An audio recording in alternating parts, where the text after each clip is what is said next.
Hi guys. Okay, have to do the audio test, audio check, whatever.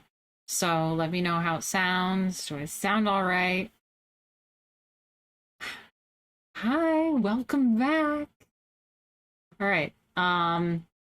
Just gonna wait for Jay to let me know if it sounds all right. I think let me check my own audio. Yeah, okay. I hear myself. Sounds good. Yes, it's been a long time. Oh shit. What's happening? Oh, we got donations already. Fox Mulder, man.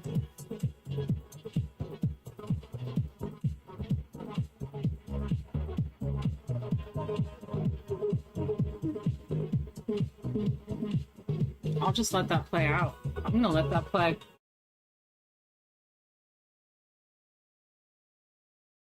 That was fun. Okay, have my drink. I hope you guys have your drink.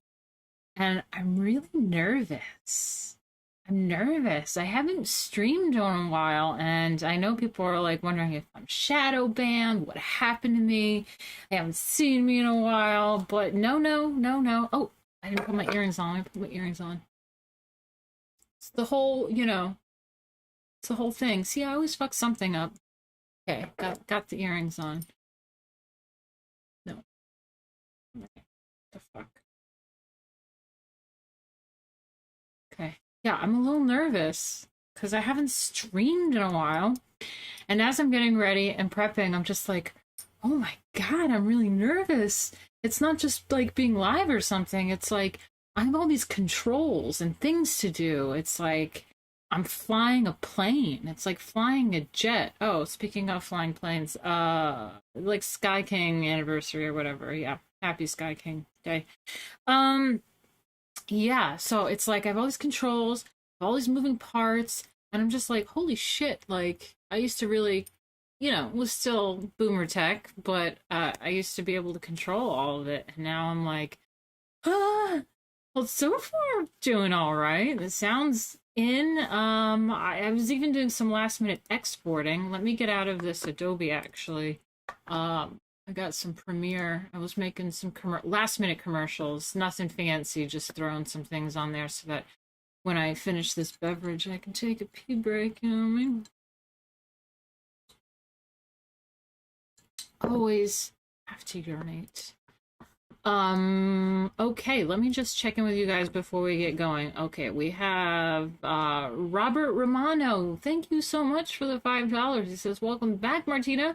Hope all is well. Give us an update on your case if you can. Can't wait to see Lady Alchemy in print. And good luck. Thank you so much, Robert. It's always nice seeing you. You're always so supportive. Yeah, the comic book is 14 pages away from being colored. And the case is going well. It's going well. It's currently dismissed. So, that's some news. Yeah, things are going well. It's a good time to start streaming again. Thank you so much. Always so supportive. And Fox Mulder, thank you so much. Where is your... Oh, wait, do I have to go... My Streamlabs, that's where I'll go. Okay, Fox Mulder, 25 bucks, thank you so much. He says, nice to have you back. Yeah, feels good, man. Feels good. And then we have Josh and Jesus. Josh is in Jesus. Josh in Jesus. He gave $2, said, Martina rocks. By the way, let's talk if you still want. Oh, hey, Josh. Okay. Yeah, will do. Sorry. Everything's been crazy. I've had a lawsuit I've been dealing with. I have this comic book that's super late I need to work on. Trying to get streaming back going. Just, all these things are happening. So we have $2 through Super Chat, and it's AP Break. Just donated $2 and said, Martina loves me. Yeah, I love to have a P break. Thank you, P break. Great. All right. So yes, hi Wim, nice to see you. Nice to see you all. Pleasure. So, so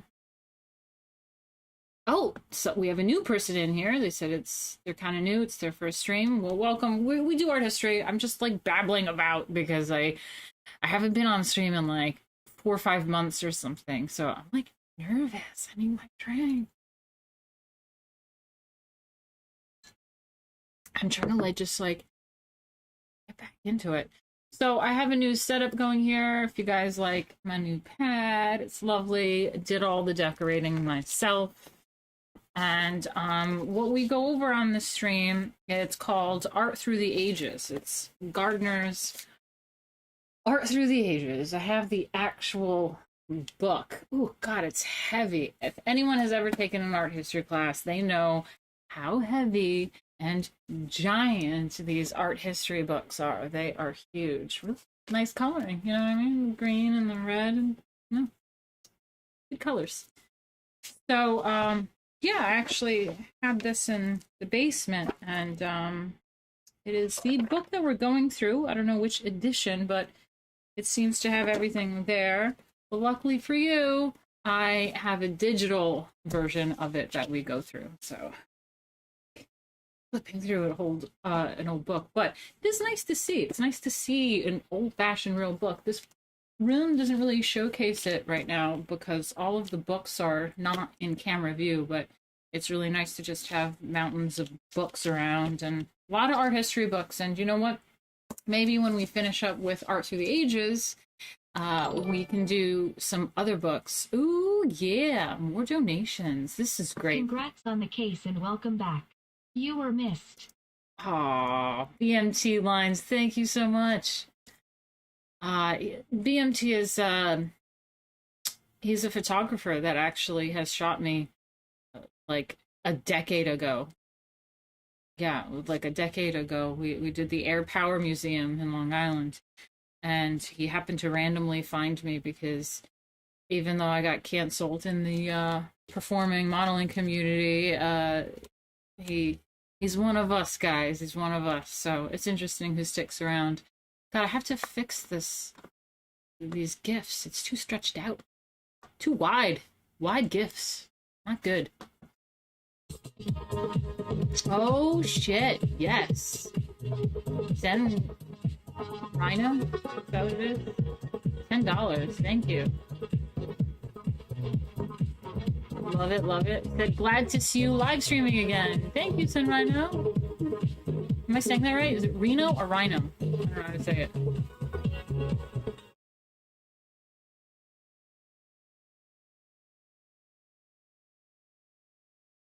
And Martina's new pad donated $2 and said there's a new setup in here. Yep, yep, yep.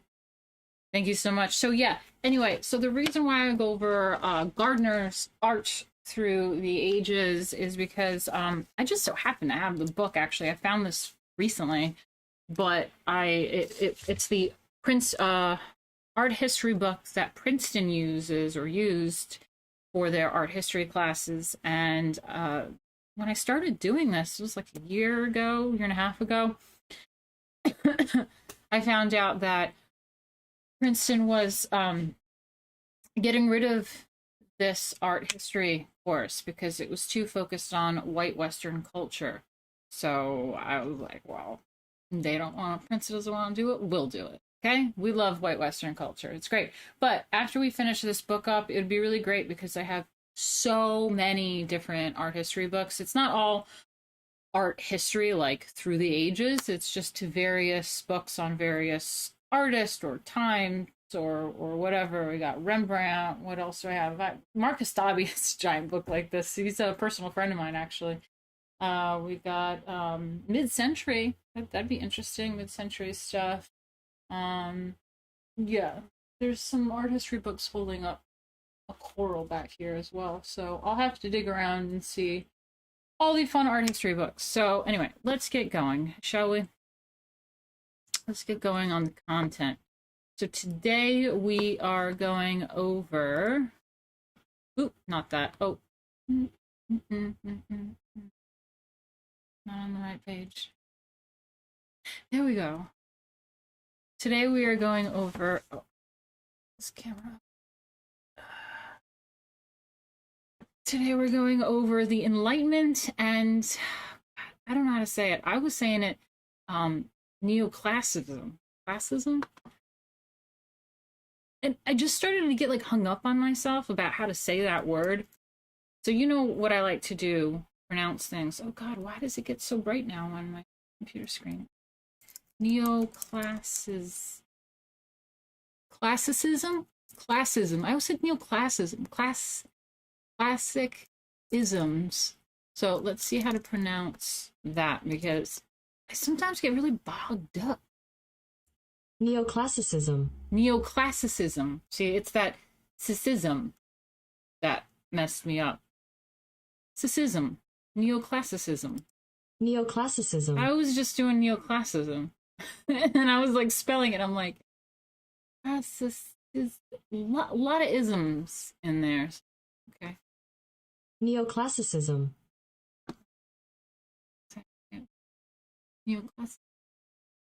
Oh, the quiet piano music. Thank you. See, so many moving parts. I forgot what I'm doing here. Before we get going, let's play some piano music in the background. Thank you for that. Copyright free.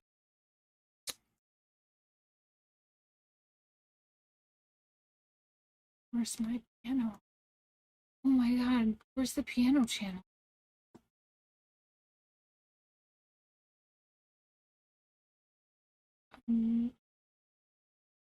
I think I can play this one. I hope I don't get some copyright thing. Okay.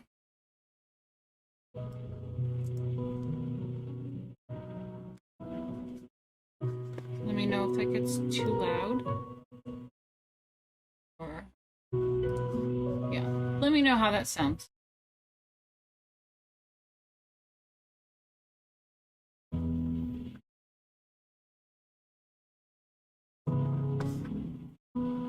So we already went over this last time, but we didn't finish the chapter and it's been like 4 or 5 months and I said, you know what, I'm going to redo this.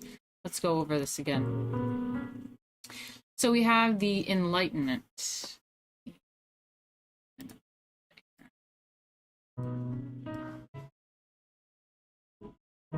So a major factor in the political, social, and economic changes that led to revolution at the end of the 18th century was the Enlightenment. I don't know if you guys remember studying the Enlightenment.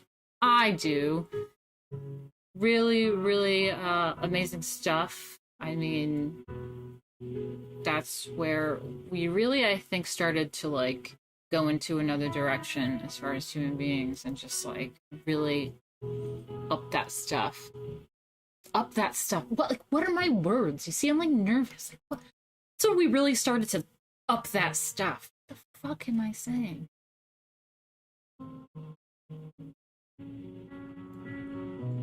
Thank you, Stephen Steele.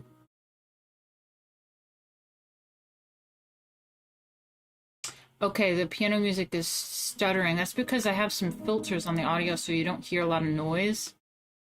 Let me turn it down and see how that sounds. Thank you, Stephen, for letting me know. Let me hear how this sounds. Audio so you don't hear a lot of noise. Let me turn it down and see how that sounds. Thank you, Stephen, for letting me know. Damn it. Let me hear how it sounds. Audio so you don't hear a lot of noise. Okay, that's interesting. I put some filters on so that it would like equalize and like, I don't know, do all that stuff. There's a way to have piano music, have the music in your stream, not playing from your speakers. Okay, okay. If you know how to do that, let me know. Otherwise, I'd have to like download and then like put it into my OBS and all of that. But I was trying to make the audio really nice for you guys, and what it did was cancel all the outside noise out, so it's making the piano music weird. Damn, kind of like reading with it. All right, if you guys have any suggestions, just let me know. I'm going to read a little bit, and we'll get into the Enlightenment. And if you have suggestions, just hit me up. Desktop audio and OES. What the fuck does that mean? Desktop audio. Oh, gotcha. Let's try that.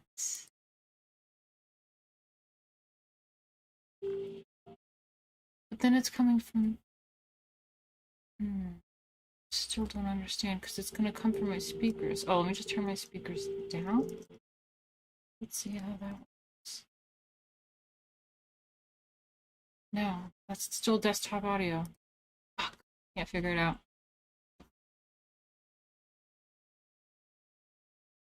All right, people just want to get on with it. So I'll figure out the piano music for the background next time. Sorry about that. It is quite a nice touch, but I can't do all the moving parts right now. This is why I was nervous. Okay. So a major factor in the political, social, and economic changes that led to the revolution at the end of the 18th century was the Enlightenment. The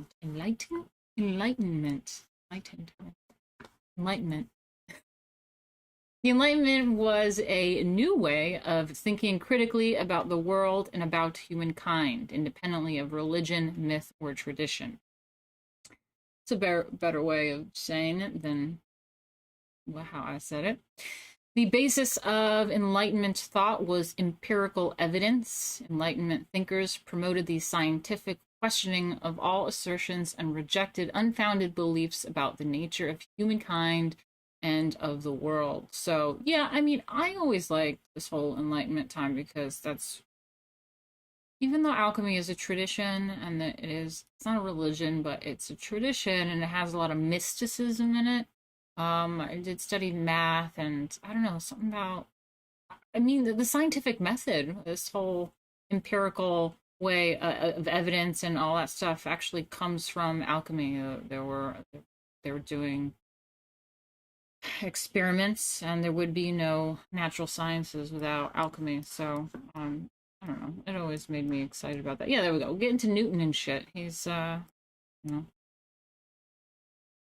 one of the last of the mystics, and one of what's that? I get tongue tied when I'm live with you guys. What is that quote about Newton? He was not the first of the scientists, but like the last of the mystics or something like that. Anyway, it says, this new approach to the acquisition of knowledge had its roots in the 17th century with the mathematical and scientific achievements of René Descartes, 1596 to 1650. ooh, Pascal, I don't know how to say his first name, and Isaac Newton, 1642 to 1727, and Gottfried Wilhelm, oh, kitty, and oh, von Leibniz. So this is an interesting fun fact, actually, just so you guys know. Newton and Leibniz, Leibniz, they create both. People always give credit to Isaac Newton. No one really, people don't really know who this let me look up his name. Leibniz.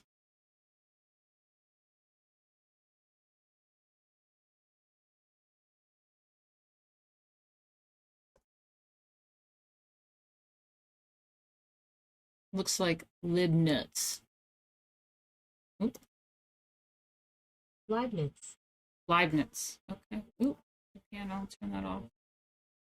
So Isaac Newton and this Leibniz guy, they both independently created calculus, came up with the idea of calculus, founded calculus at the same time, but like completely independent of each other. So that's a fun fact. If people say who created calculus, discovered calculus, however you want to say it, it's actually both Leibniz and Isaac Newton, but completely independently of each other. Fun fact. England and France were the principal centers of the Enlightenment. Okay. Though its dictums influenced the thinking of intellectuals throughout Europe and in the American colonies. Benjamin Franklin, 1706 to 1790, Thomas Jefferson, 1743 to 1826, and other American notables embraced its principles. Yeah, man, that's what I remember about the Enlightenment. Like, shit just like took on a different tangent from that point on. And a tangent is an instantaneous rate of change or derivative. It's a tangent point. It's like it touches on one part of the curve right there, and then it's a line. So it's a line on a curve. That's why they say going off on a tangent, because you like touched for a second and then you like veered off into another place. Okay, Newton and Locke. Of particular importance for Enlightenment thought was the work of Great Britain's Isaac Newton, 1642 to 1727, and John Locke, 1632 to 1704. In his scientific studies, and alchemical studies, Newton insisted on empirical proof of his theories and encouraged others to avoid metaphysics and the supernatural. Excuse me. He was an alchemist, so he was definitely into okay, maybe alchemy is it is the natural, so maybe not supernatural, but like yeah, he was into mysticism. Anyway, realms that extended beyond the natural physical world. This inner work, the inner works of alchemy is beyond this physical world. Excuse me, they don't know what they're doing here. This emphasis on both tangible data and concrete experience became a cornerstone of Enlightenment thought. John Locke, whose works acquired the status of Enlightenment gospel, developed these ideas further. According to Locke's doctrine of empiricism, knowledge comes to people through their sense perception of the material world. From these perceptions alone, people form ideas. Locke asserted that human beings are born good, not cursed by original sin. The laws of nature grant them the natural rights of life, liberty, and property, as well as the right to freedom of conscience. Government is by contrast, and its purpose. Government is by contract, and its purpose is to protect these rights. If and when government abuses these rights, the citizenry has the further natural right of revolution.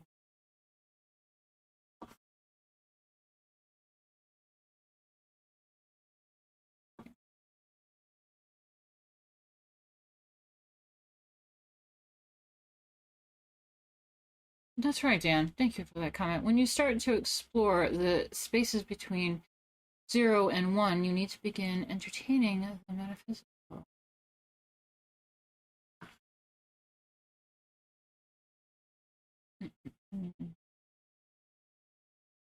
My mic cut out? Oh, dear Lord. Hello, hello? Can you still hear me? What did you not hear? I will reread that sentence.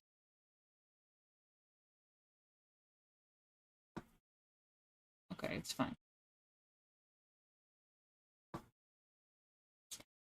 But I will say, the laws of nature grant them the rights of life, liberty, and property, as well as the right to freedom of conscience. Government is by contract, and its purpose is to protect these rights. If and when government abuses these rights, the citizenry has further natural right of revolution. You have to say it like that. You say it. Okay, philosophies. The work of Newton and Locke also inspired many French intellectuals or philosophies. It's not really philosophies. How does one say that? It doesn't have the I in the end, like philosophies. But I think they're talking about like philosophers. I'm going to say philosophers. Okay, so French intellectuals or philosophers. These thinkers conceived of individuals and societies at large as part of physical nature. They shared the conviction that the ills of humanity could be remedied by applying reason and common sense to human problems. Just think about that for a second. Okay, I just like you got to digest that within our current time because we got a lot of problems going on here. So these thinkers conceived of individuals and societies at large as part of physical nature. I mean, yeah. They shared the conviction that the ills of humanity, okay, like liberals and shit, the ills of humanity could be remedied by applying reason and common sense to human problems. You mean like the whole facts don't care about your feelings thing? What? They criticize the powers of church and state as irrational limits placed on political and intellectual freedom.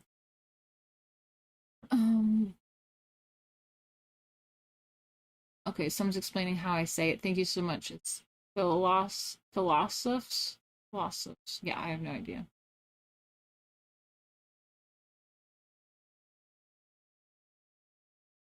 Interesting. James Hay says, as an aside to what went before, in art, a tangent is where two drawn lines connect in such a way as to confuse the details and throw off your perspective. Interesting. In math, it's tangent. A derivative. Also, again, in language, you could say that's derivative or whatever. So a derivative is an instantaneous rate of change or a tangent line on a curve. Tangent point on a curve? Tangent line on a curve. There's like a curve and then there's like a tangent. And so like to me, I always see in language when people say like, oh, I'm going on a tangent, I just like instantly like picture, boop, like we touched at one point and went on. Those are interesting to hear that there's a definition in art about that. Thank you for that, James. Okay. These thinkers conceived of individuals and societies at large as parts of physical nature. They shared the conviction that the ills of humanity could be remedied by applying reason and common sense to human problems. Okay, to human problems, sure, but like to humans themselves, sometimes it doesn't work.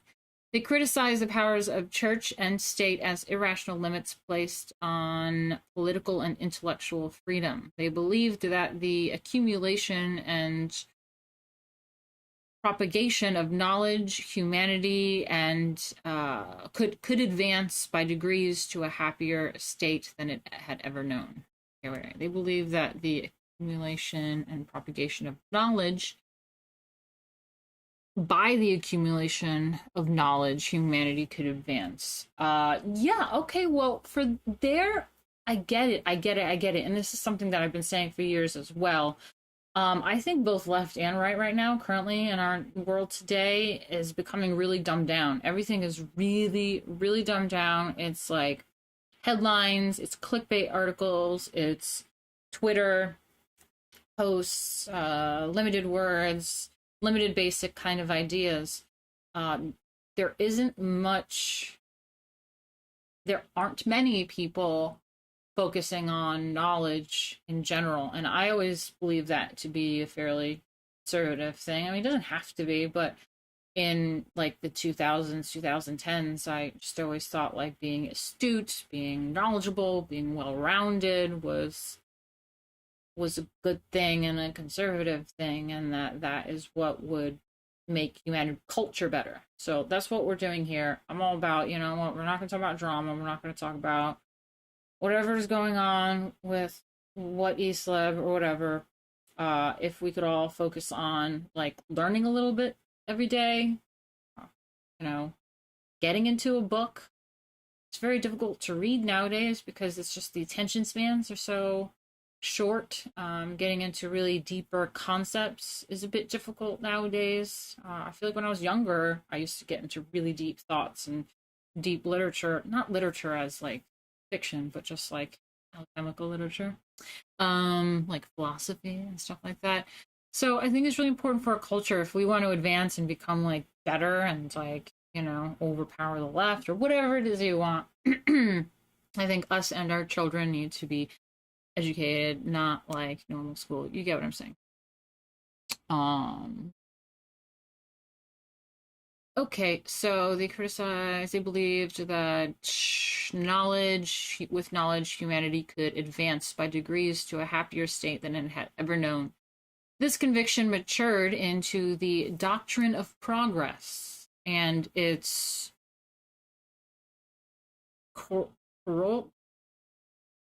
corollary doctrine of the perfectibility of humankind. Ooh, I kind of like that. Perfectibility of humankind. I like that doctrine. Making that shit perfect.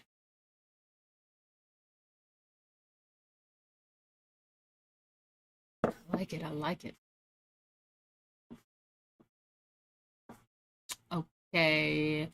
Animated by their belief in human progress and perfectibility, the philosophers took on the task of gathering knowledge and making it accessible to all who could read. I mean, that is fantastic. I agree with that. I love that shit. So let's try to make us like more elevated human beings, and that's also the aim of alchemy, is to like perfect. You're constantly refining and perfecting, like breaking down and perfecting. Solve it, coagulate, separate, combine, and basically refining something over and over again to improve yourself, and bringing knowledge and making it accessible to everyone who could read is fucking fantastic. Their program was, in effect, the democratization of knowledge. I hate words. I hate saying words. You guys know it. Dennis Diderot, 1713 to 1784, became editor of the groundbreaking 35-volume Encyclopedia, a compilation of illustrated articles written by more than 100 contributors, including all the leading philosophers. The encyclopedia was truly comprehensive. Its formal title was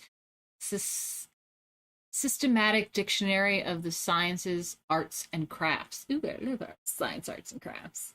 And included all available knowledge, historical, scientific, technical, as well as religious and moral and political theory.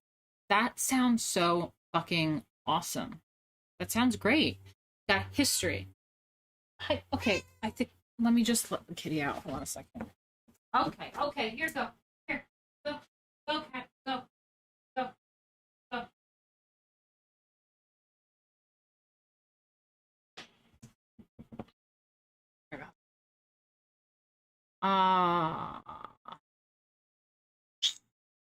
We got history, we have science, technical, that's fantastic. I mean, religious and moral stuff is also really great. I love, I actually have a book on that too, morality and ethics and all that stuff, and political theory. Fantastic concept. I love it. Francois Marie, don't know how to say it, better known as Voltaire. Oh, okay. Why didn't she say so? So Voltaire, 1694 to 1778, became and still is the most representative figure, almost the personification of the Enlightenment spirit. Hmm. Hmm. That's very true, J&D. The printing press was a revolutionary quantum leap. Absolutely. That's what provided all this information. I mean, it's like the internet. It provided all of this information to masses of people that could otherwise not get access to information. It's fantastic. Yeah, exactly, exactly. It opened doors to knowledge for everyone that wanted access. It spawned education for all. You know who else was into education for all? Was it Constantine? Who's the other guy? Is there another guy with like a C name? Was it Constantine? One of those guys back in the day. Michael Kolchinsky, hey! Oh man, where is this gift to pop up for your donation? Thank you. Well, if it isn't Miss disappears for a long time, making us all miss her. You know, it's so nice because I truly do not really feel I feel underrated often, and it's been incredible to have people be like, "Where's the stream? Where's the stream?" Ah, there it is. There's the gift. Well, if it isn't Miss, disappears for a long time, making us all miss her. Mm-hmm. Charlemagne, thank you, Charlemagne. That's it. I knew it was like a rapper or something. Charlemagne, yeah, he's the one that was all about. He was very pious. Is that what you say? Is that the word? Where he was very devout. He went to mass like 4 days a week, and he was all about educating everyone, school, religion, just education in general. Anyway, cool.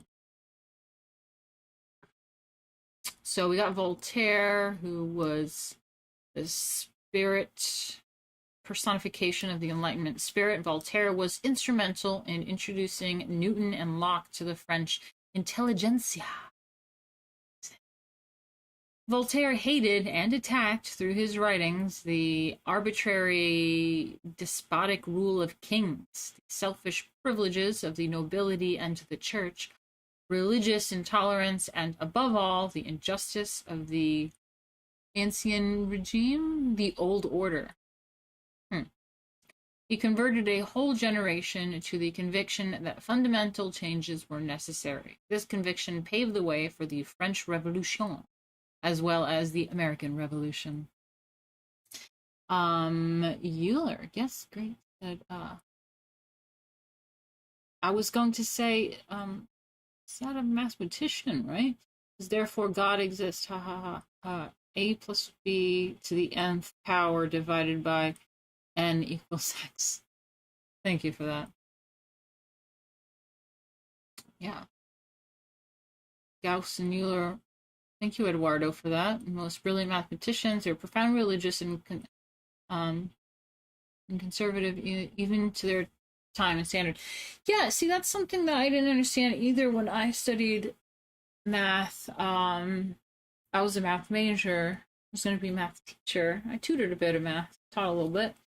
And when I was taking my like multivariable calc classes and stuff, and I'm just in these really small classes of like 8 people, and like really intelligent people in my classes, and I just found it bizarre because the more I learned about calculus math, the more I found things to be really um kind of showing how mystical God's work is and how much we don't know and all this stuff. But it was weird because my other classmates tended to feel that this math that we were learning is proof that God doesn't exist. I was like, how do you look at this stuff and how crazy this shit is? And I mean, math is more abstract at that level than it is like finite.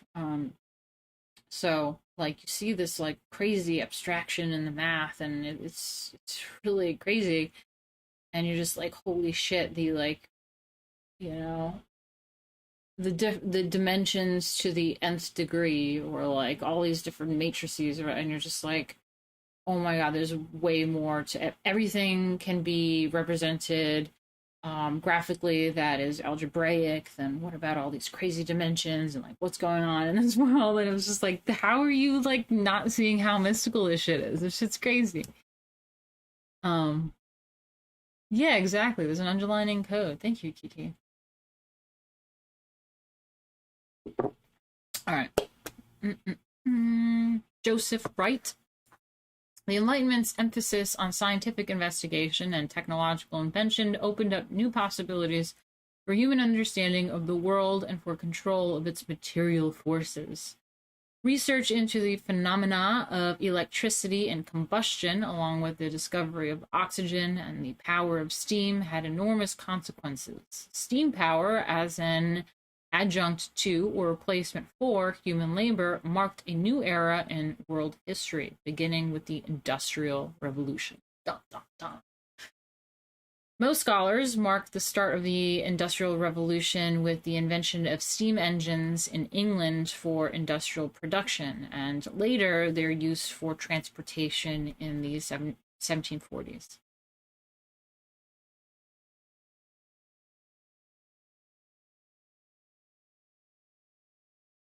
Okay, wait, hold up. Let's back it up here. What's happening? Holy shit, hold up.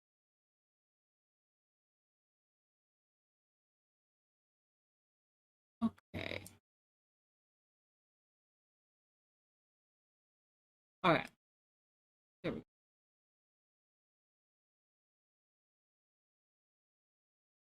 The fascination, technological progress held for ordinary people as well as for learned is the subject of a philosopher giving a lecture at the orrery, figure 11:6 by the English painter Joseph Wright of Derby, 1734 to 1797. Okay, so let me bring up this picture. I didn't prep very well. Sorry about it. Hold on. Let me find something.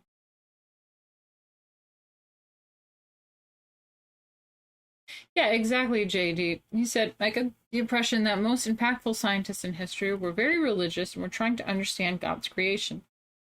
I agree. This whole war between religion and science is quite really new, actually. Most of these old scientists that created the scientific method and all this were actually in marvel of God's handiwork and were trying to understand it. To think that you know all, and it's just naive. That's not what science is about. Science is about, holy shit, I don't know anything. Let's try to understand maybe a little bit of God's work here. How did he do this? Okay. Let me just try to find the images that I have here for you guys. Sorry. Art history. It's always something. All these moving parts. I did not prep well enough. I did not prep. I thought I prepped. There's always something else. Okay. Just gonna go with. Fuck. Do I have. Oh, I think it's in my. It's just on my desktop. Let me make a folder. Hold up.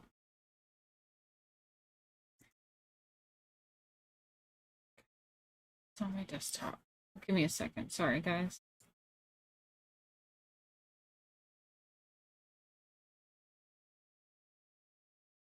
It's funny. I meant to put August AUG 10 for this folder, but I accidentally put AU 10. Gold. Gold 10, baby. Okay. I think that's it. I'll update that. Need to.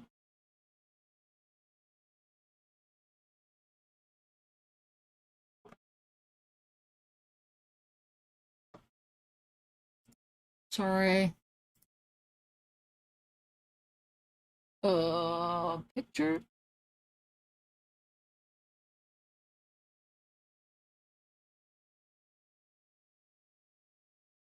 not the right picture.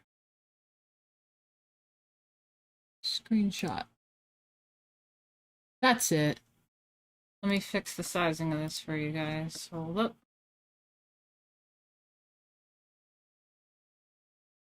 Oh, fucking hell, I don't know how to do it. Things changed with this OBS where it, like, does weird shit now. Trying to fix it. I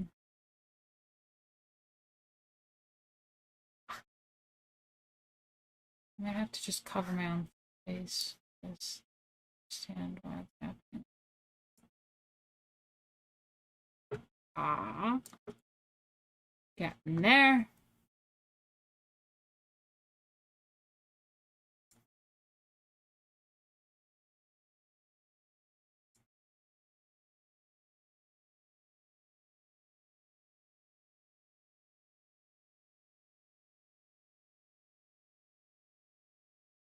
Alright. How's that? I'm just gonna work with that. I don't care. I'll figure out how to do this better later. I thought I prepped well enough, but apparently not. So we're looking at this image right now. This is, it says the fascination technological process held for ordinary people as well as for the learned is the subject of a philosopher giving a lecture at the orrery. It's like a place where one speaks, like oral. By the English painter Joseph Wright of Derby, 1734 to 1797. Wright specialized in painting dramatic, candlelit, and moonlit scenes. I love that. I love dramatic light. Drama. He favored subjects such as the orrery. Let me look that up.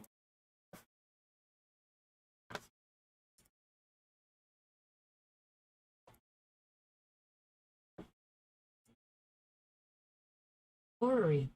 Orrery. Okay, just orrery. Orrery. Orrery.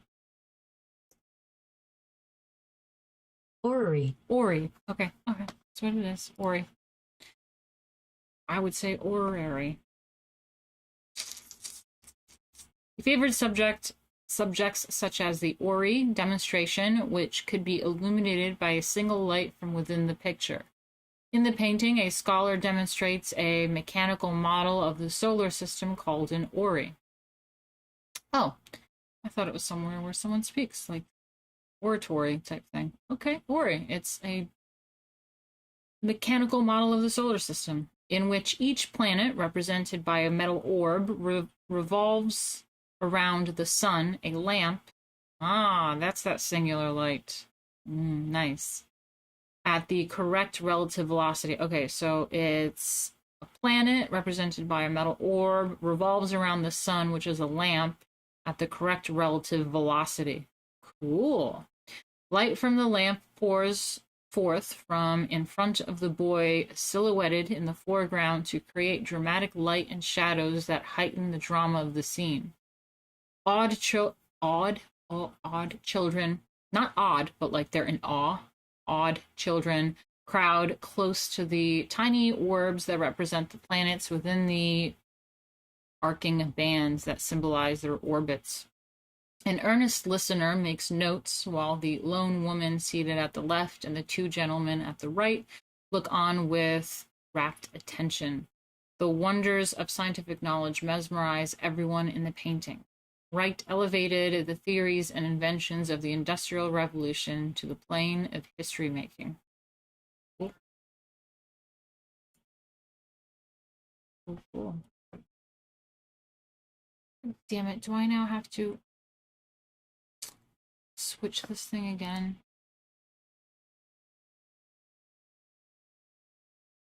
Yeah, I gotta figure out a better system. Sorry, guys.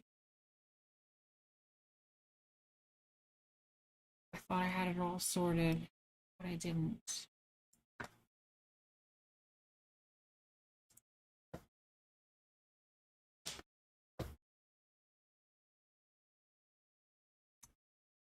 So now we have Rousseau. Let me just check in on you guys real quick.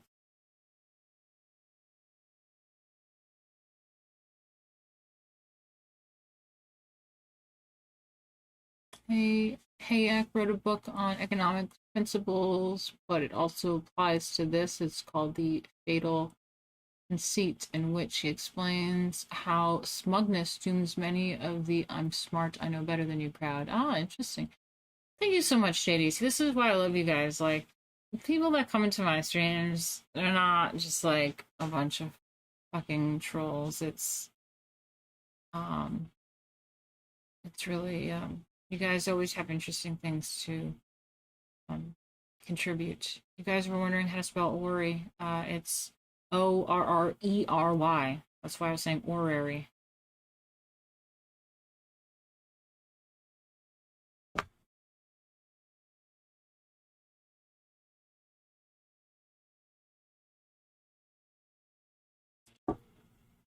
All right, how long have we been going here? Oh, thank you, JD. That's really kind of you. I love you guys. Like, seriously, it's making me really excited to stream more often and more regularly and get back to it and just do what I love. And I love art. I want to make some more Lady Alchemy stuff.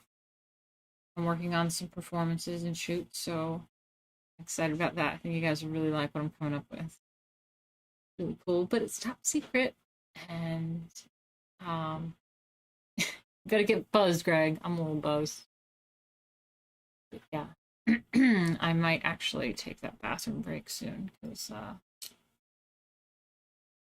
running out of juice here.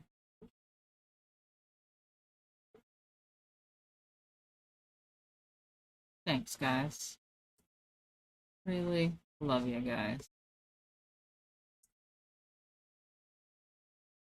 I hope you guys are just having fun interacting with each other in here too, because I'm not always looking at you, but I think that you guys have really good conversations with each other, and I wish it could be more part of the stream. I mean, maybe, but it's a balance to try to juggle everything without not coming across too ADD. So what do we have here? Did we get into Rousseau? Rousseau, the second key figure of the French Enlightenment, who was also instrumental in preparing the way ideologically for the French Revolution, was Jean-Jacques Rousseau, 1712 to 1778.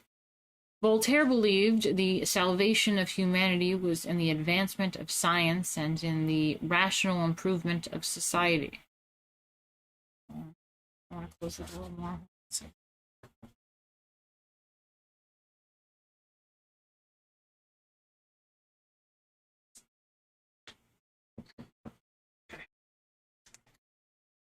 Okay, so Voltaire believed the salvation of humanity was in the advancement of science and in the rational improvement of society. Cool. In contrast, Rousseau declared that the arts, sciences, society, and civilization in general had corrupted natural man. Oh, I love where this is headed. So the arts, sciences, society, and civilization in general had corrupted natural man. I mean, that sounds like where we're at today, does it not?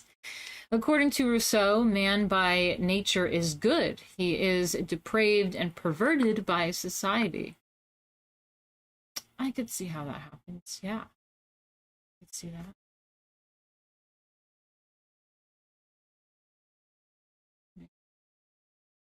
Yeah, interesting. He rejected the idea of progress, insisting that our minds have been corrupted in proportion as the arts and sciences have improved.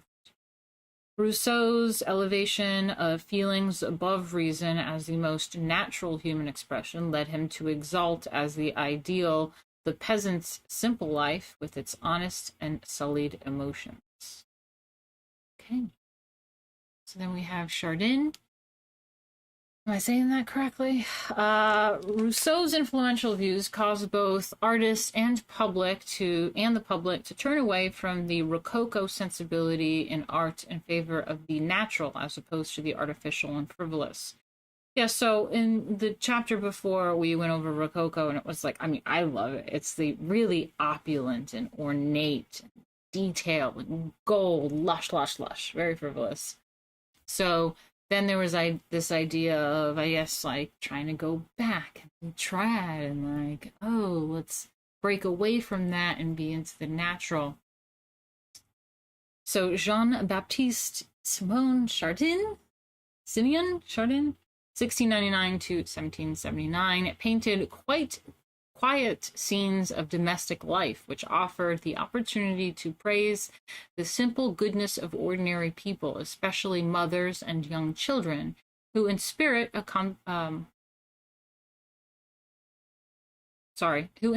occupation and environment lived far from corrupt society. In Saying Grace, this figure I'm going to show you in a second. Fuck, the phone earrings hurt. Gotta take them off. Gotta take them off. Okay, let's check out Saving Grace for a second.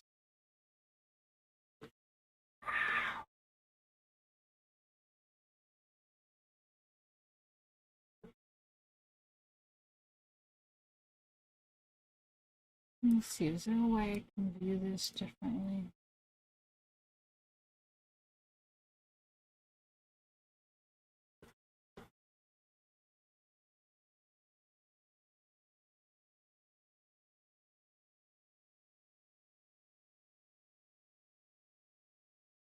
Okay, trying to figure out how to have this better for you guys to see. So let's add another window capture, perhaps.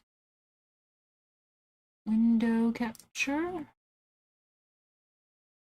To art.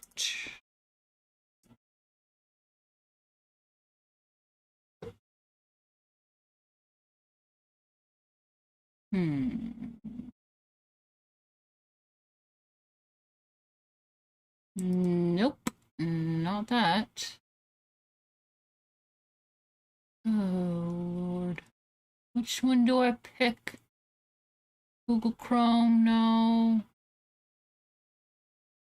Finder, yes. That. Yes, that's what I'm looking for. Yes. Sorry, I'm just working on this. I'm working on getting it to you guys. But I gotta put it in the right place.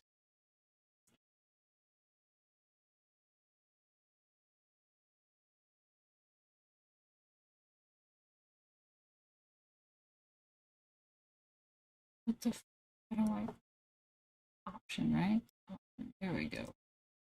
There we go. I got it.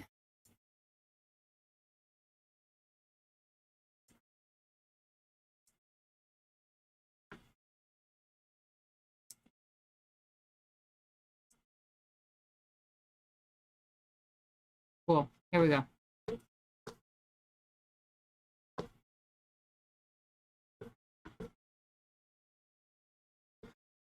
Okay, so this is called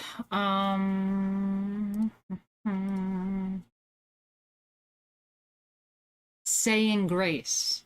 So Chardin ushers the viewer into a modest room where a mother and her small daughter are about to dine.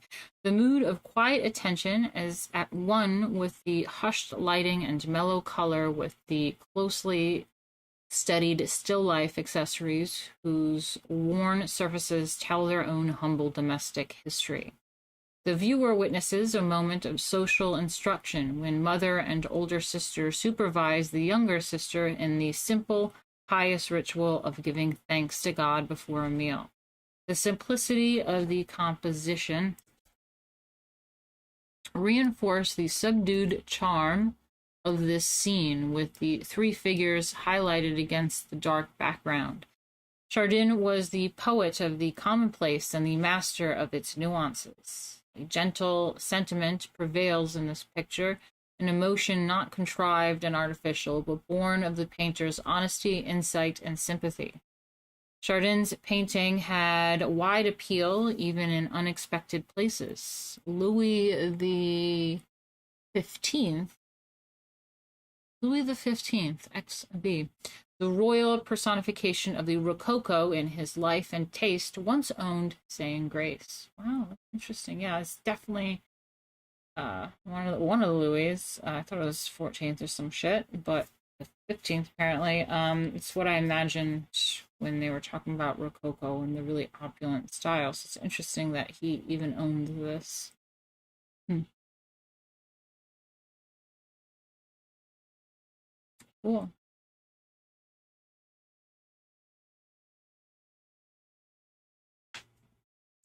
So then we have the next one, which is a self-portrait. Let me bring that up to you guys. God, all these goddamn moving parts. This one.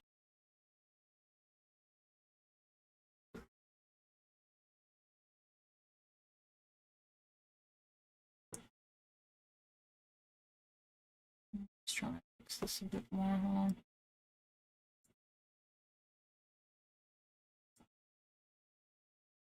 Cool. Lovely. Very nice light.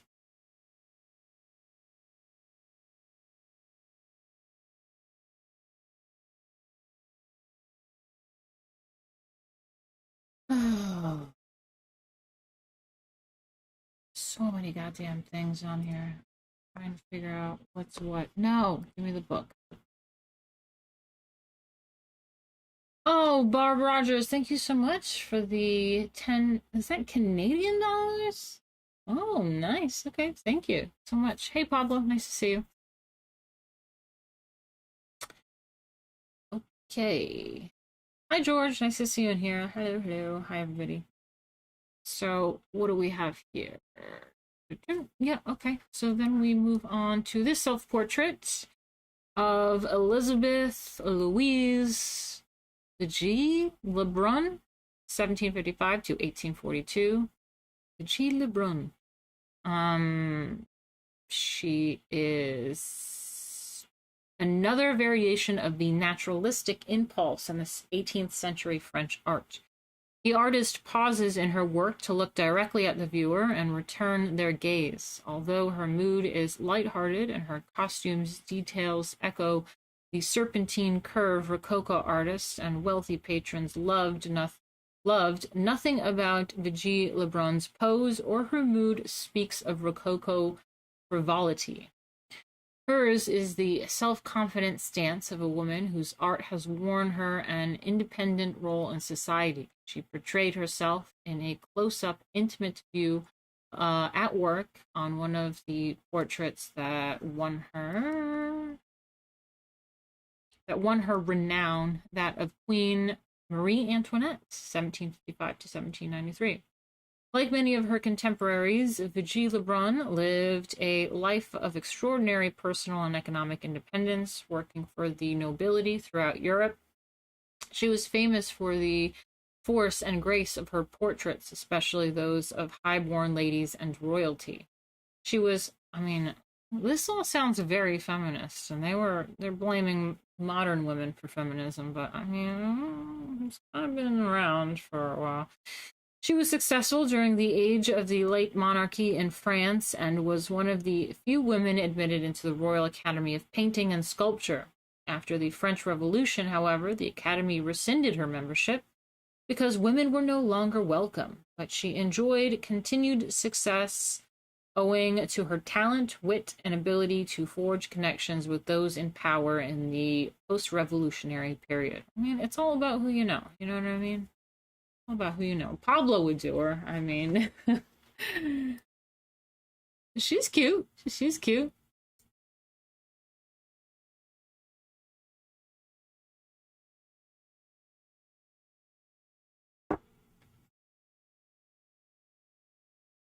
Kiki, I love that you are in here. Is that how you say your name?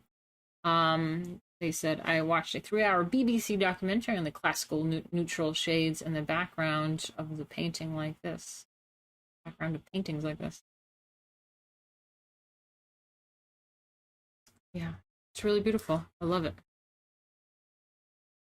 So then we have, let me just bring you back to Pablo would do her. Yeah, yeah. She's like, hey, I'm an independent woman. I'm self-sufficient. Want to get this? I mean, according to some online girls, this is considered sottery or whore. I'm not saying that, but that's just what I'm saying. It's all there, you know, about artists, about independent working women that are artists and independent. Whatever. Okay. Window capture. There we go. Let's do that.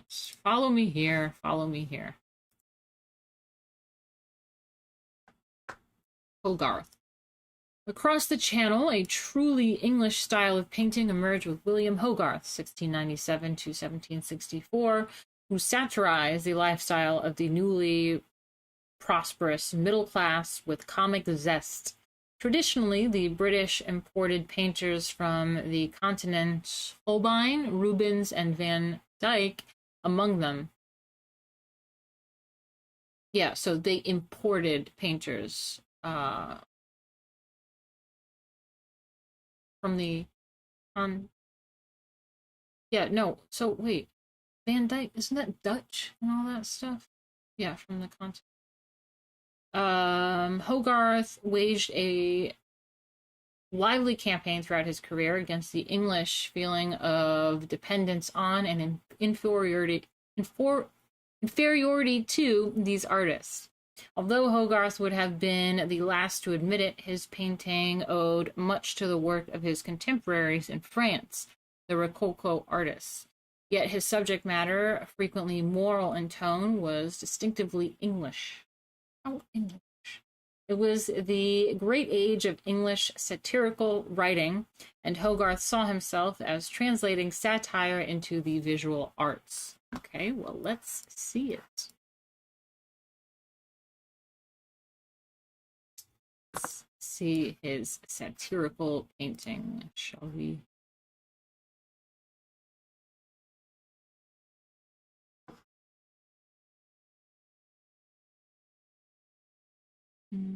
Okay. Nope. There we go. All right, I don't know if you guys can see it. Let me try to zoom in on it a little bit. How do I do this zoom? Do I do this? No, that didn't work.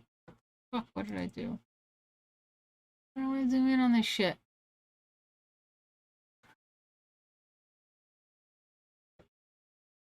This is irritating. Let me just do it in this thing real quick, and then I'll just give you the... So basically, you can see the satire in this. I mean, like, look at this guy. Oh, yeah. Look at this guy. He's just like, oh my. I don't know what's happening here. Chair is knocked over. This bitch is just stretching out with her book on the floor. This guy's just stretching out. We got doggy over here. More shit on the floor. So let's see what happens here. Oh, you! There's even this guy in the background here in the green shirt, jacket. See him?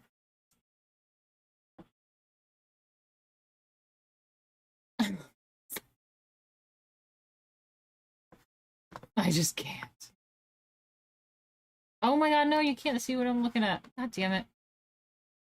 Yeah, there's this guy. He's just like, oh my god, I can't. Shit on the floor. This guy in the green jacket in the background, like, ah! We got this bitch.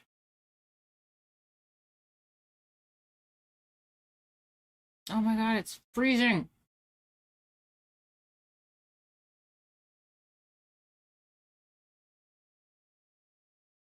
Come on. Trying to show you guys. Computer's like freezing up. Just give it a second. My lord.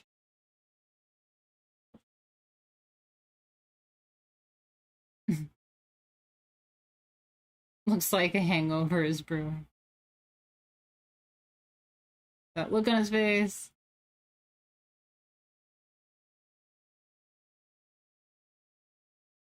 Okay. Let's see if we can. There we go. He's looking a bit pissed off. Oh, damn it. He's looking a bit grim.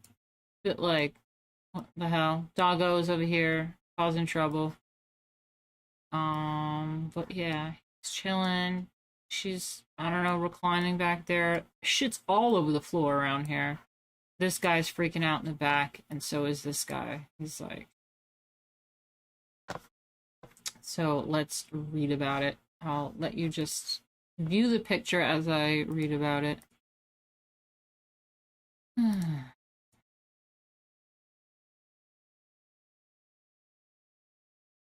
Yeah, view that while I read.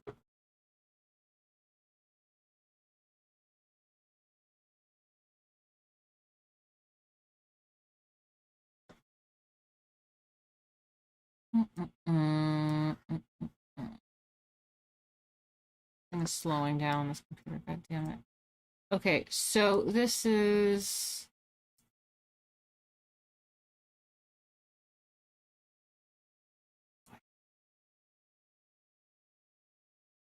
Hogarth's favorite device was to make a series of narrative paintings and prints in a sequence like chapters in a book or scenes in a play, following a character or group of characters in their encounters with some social evil. Breaking Fast scene, this picture that you are... God damn it, why are you... This picture that you are currently looking at is called From Mirage a la Mode, is one in a sequence. So I was looking up what a la mode means, and I know apple pie a la mode and things a la mode and food. So I was like, it means with ice cream. It means with ice cream. My husband was just like, what is a la mode? I was like, it means with ice cream. Come on. And so I was trying to figure out what that means, and I looked it up, and actually a la mode means like in fashion, like what's in fashion. So I guess at one point it was like in the fashion to put ice cream on it. So like apple pie in the fashion, it became with ice cream, but that's what a la mode means. So,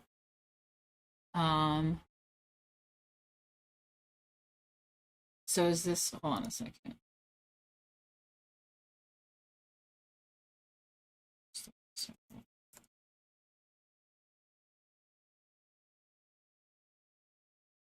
Yeah, so what do we have here? We have marriage a la mode. So it's like marriage in the fashion is one in a sequence of 6 paintings satirizing the marital immoralities of the moneyed classes in England. In it, marriage is just beginning to founder. The husband and wife are tired after a long night spent in separate pursuits.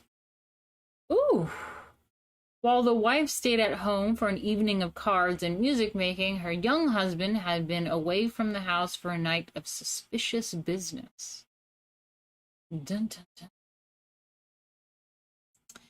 He thrust his hands deep into the empty money pockets of his breeches, while his wife's small dog sniffs inquiringly at a woman's lacy cap protruding from his coat pocket. A steward, his hands full of unpaid bills, raises his eyes to heaven in despair at the action of his noble master and mistress.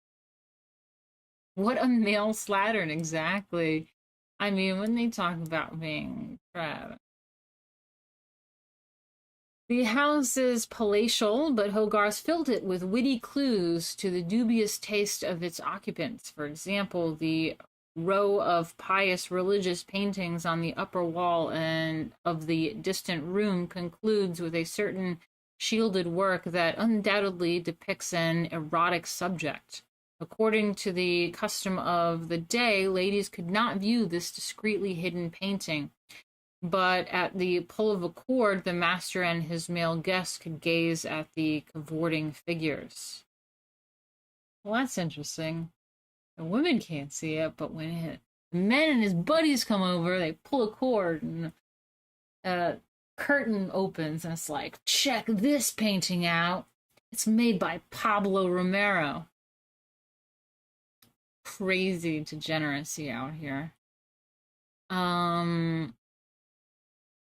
Yeah, according to the customs of the day, ladies could not view this discreetly, and then, yeah, cavorting figures. In Breakfast Scene, as in all his work, Hogarth proceeded as a novelist might, elaborating on his subject with carefully chosen detail, whose discovery heightens the comic aspect of the story. All right, let's look at this again. Let's check out the details of this again. So we have... Where are these cavorting figures? I want to see these degenerate paintings in the background. I see normal ones. Oh, the one with the curtain. I see it, I see it. You see this curtain is covering... You just see a foot. It's just a foot here. Ooh, God damn it, I keep forgetting to show you guys. See, there's these religious paintings, 3 in a row, and then you see a foot, and then there's like a curtain covering. Cool. That is a really cool way of depicting some degenerate artwork. Ooh. Of showcasing. It's just with despair, these unpaid bills. Ugh, I despair. Very British. Oh, come on.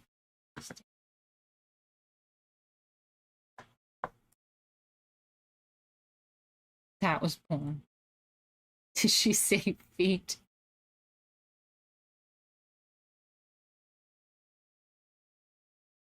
The ceiling detail is legit. I'm all about ceilings. All about ceilings. Love that shit. I wish my house had ceilings like that. Yeah. Okay.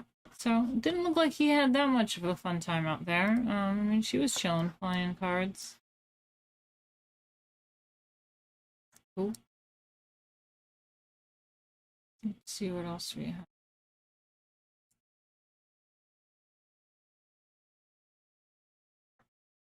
Okay, we're not at neoclassicism yet, which is disturbing because time is a fucking chicken here.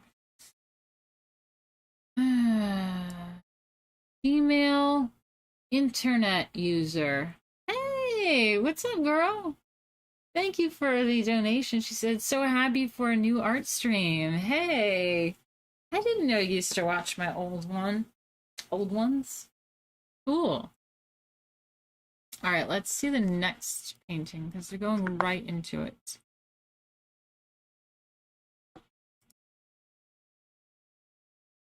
This one. Lovely. Look at how lovely that looks in this whole frame we have here. Lovely, lovely. So we have Thomas Gainsborough. Gainsborough. I don't know how the British say borough. We say borough. They just say bro. Bro? I don't know. I'm saying Gainsborough. Gainsborough. It's Thomas Gainsborough. A contrasting blend of naturalistic representation and Rococo setting is found in Mrs. Richard Brinsley Sheridan in this figure that we're looking at right now, by the British painter Thomas Gainsborough, 1727 to 1788. This portrait shows a lovely woman dressed informally. That's informal? Oh my. It's got a lot of the same coloring going on.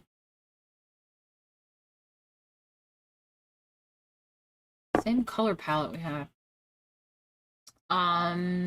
This portrait shows a lovely woman dressed informally, seated in a rustic landscape, fairly reminiscent of Watteau, in its soft-hued light and feathery brushwork. I like it.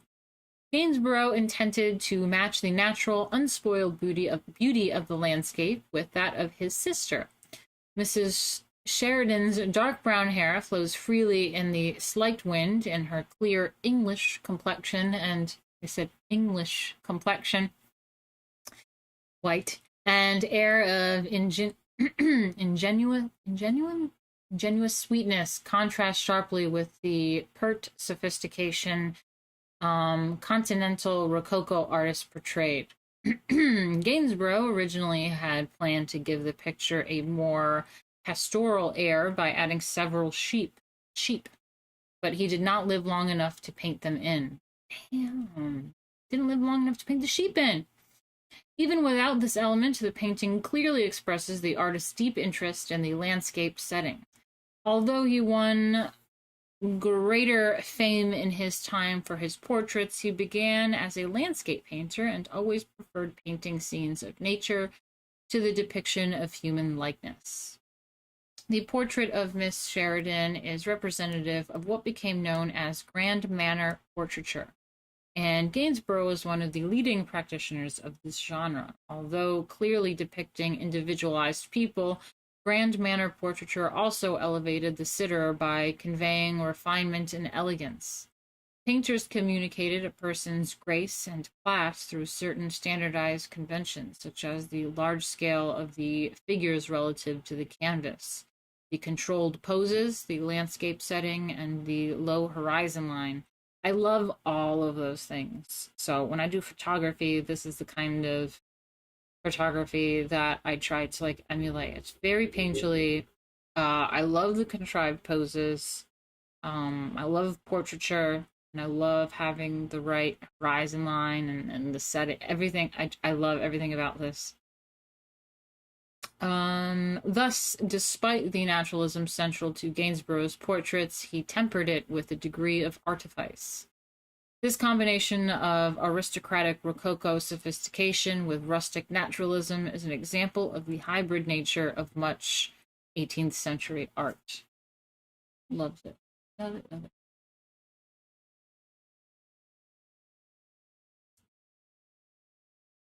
Then we have Benjamin West.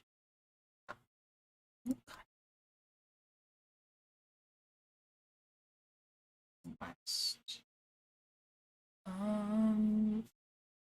see which painting this is. 1111. Oh, got it.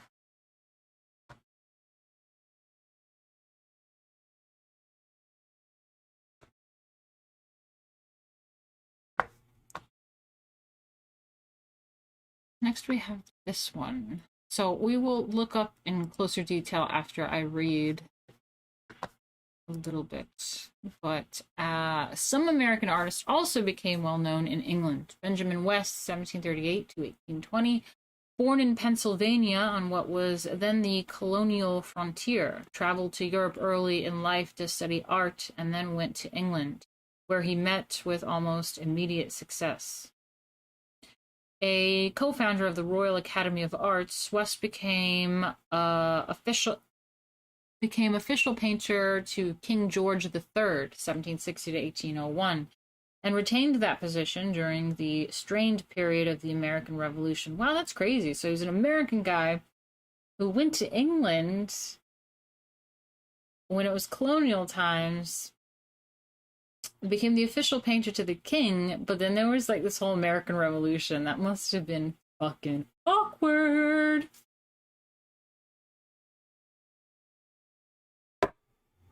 In Death of General Wolfe, this painting that you're looking at here, West depicted the mortally wounded English commander just after his defeat of the French in the decisive Battle of Quebec in 1759, which gave Canada to Great Britain. I didn't even know Canada was like a British colony until I performed there for work in like 2016.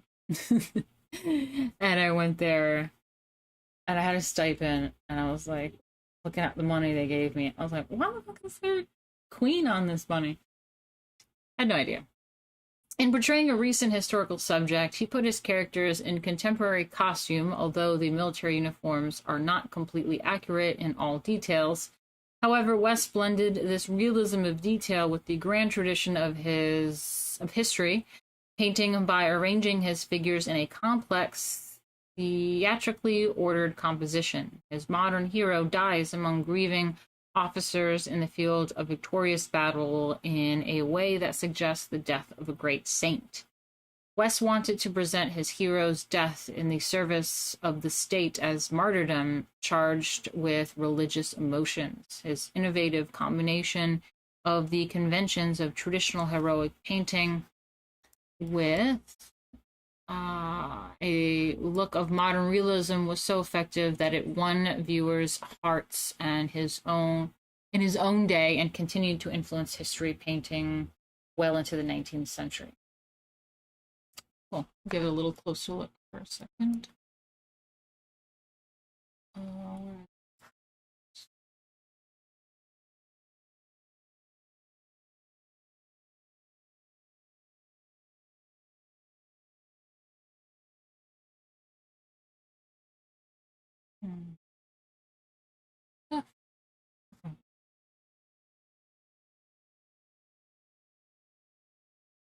Dramatic. Oh, you can't see it. There we go. Drama. Theatrical drama. Dude, look at this guy's hair. Very emo. Love it. Ooh, even got Native American being like, damn, guy.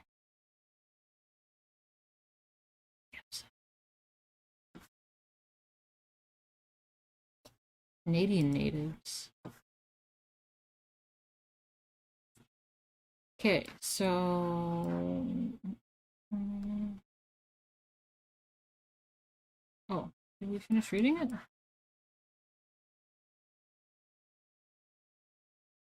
Oh, no, we got Portrait of Paul Revere. Okay, let's look at that one next.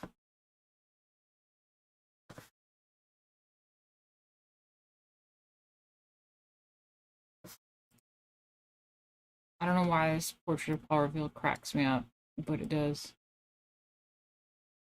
This shit cracks me up. Look at him.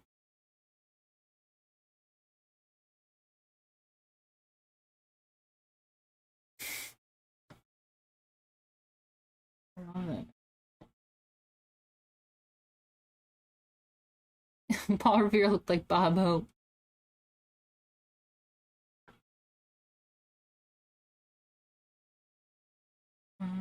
Okay.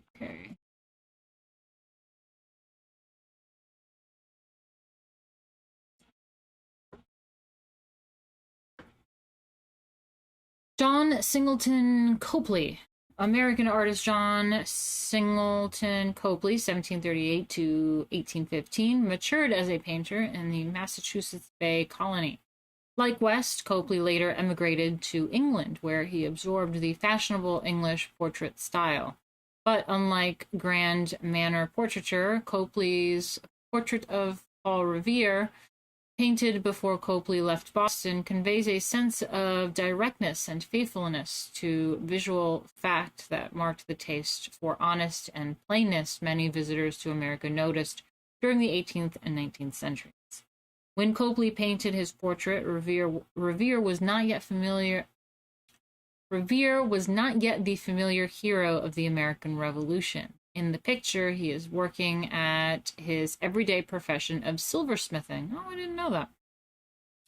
The setting is plain, the lighting clear and revealing. Revere sits in his shirtless, bent-over teapot in progress. He pauses and turns his head to look the observer straight in the eye. Copley treated the reflections in the polished wood of the tabletop with as much care as Revere's figure, his tools, and the teapot resting on its leather graver's pillow. The painter gave a special prominence to Revere's eye by reflecting intense reddish light onto the dark side of the face and hands. Ooh, I kind of want to see that. Reddish light into his face and hands. Oh, all right. The informality and the sense of the moment link this painting to contemporaneous English and French portraits. But the spare style and the emphasis on the sitter's down-to-earth character differentiate this American work from its European counterparts.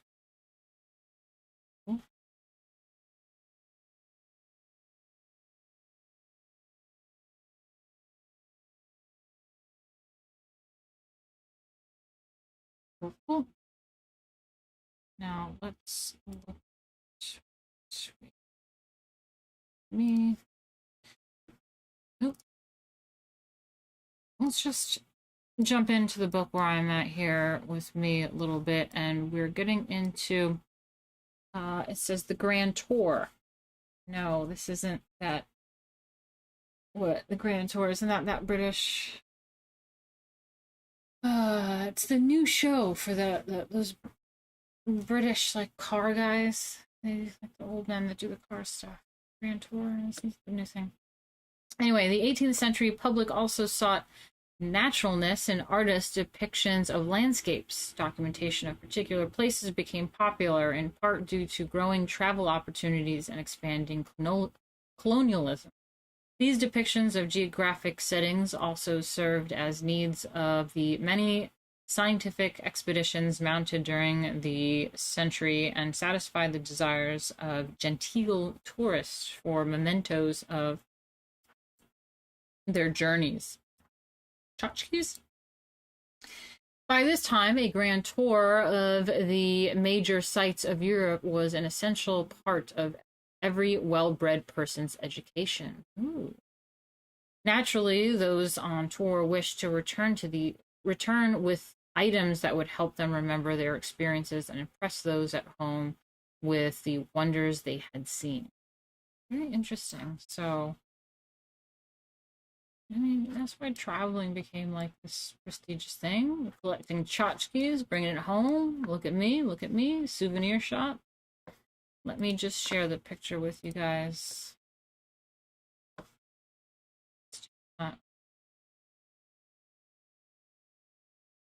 So, what do we have here? Naturally, those on tour wish to return with items that would help them remember their experiences and impress those at home with the wonders they had seen.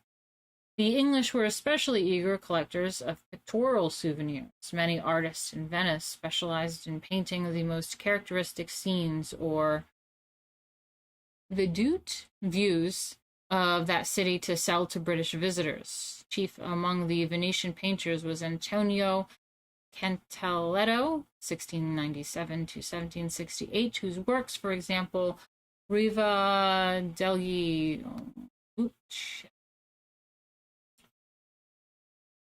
somewhere in Venice, this figure you're looking at, English tourists avidly acquired as evidence of their visits to the city of the Grand Canal.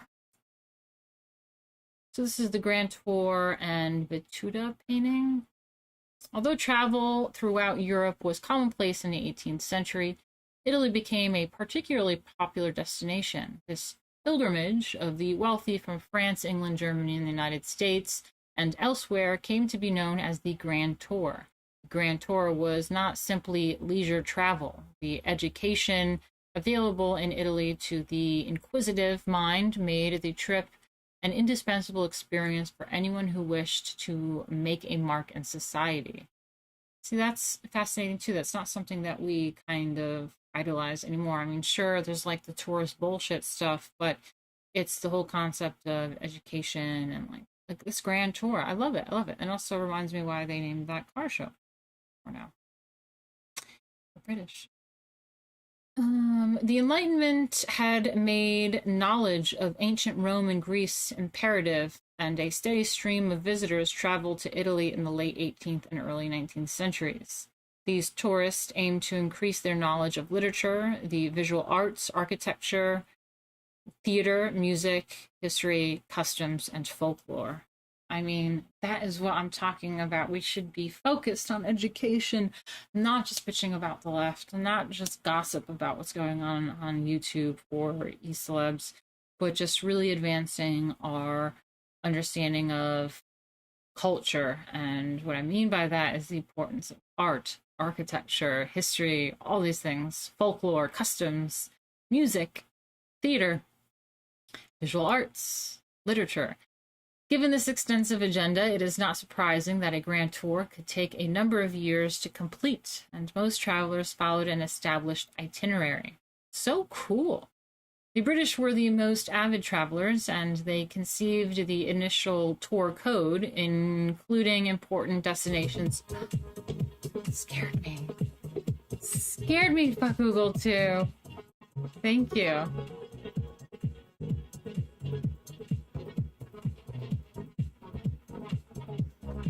Scared me.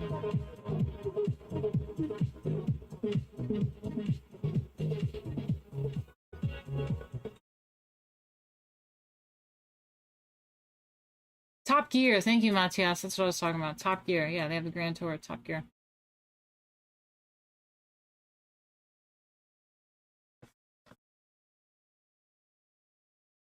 Okay, yeah, Top Gear. That was the show I'm talking about. They have a show called the Grand Tour, or Grand Tour, which now makes a lot more sense.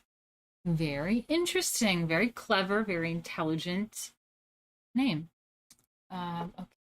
British for the tour code, including important destinations and required itineraries. Oh, thank you. Did I forget to read a comment?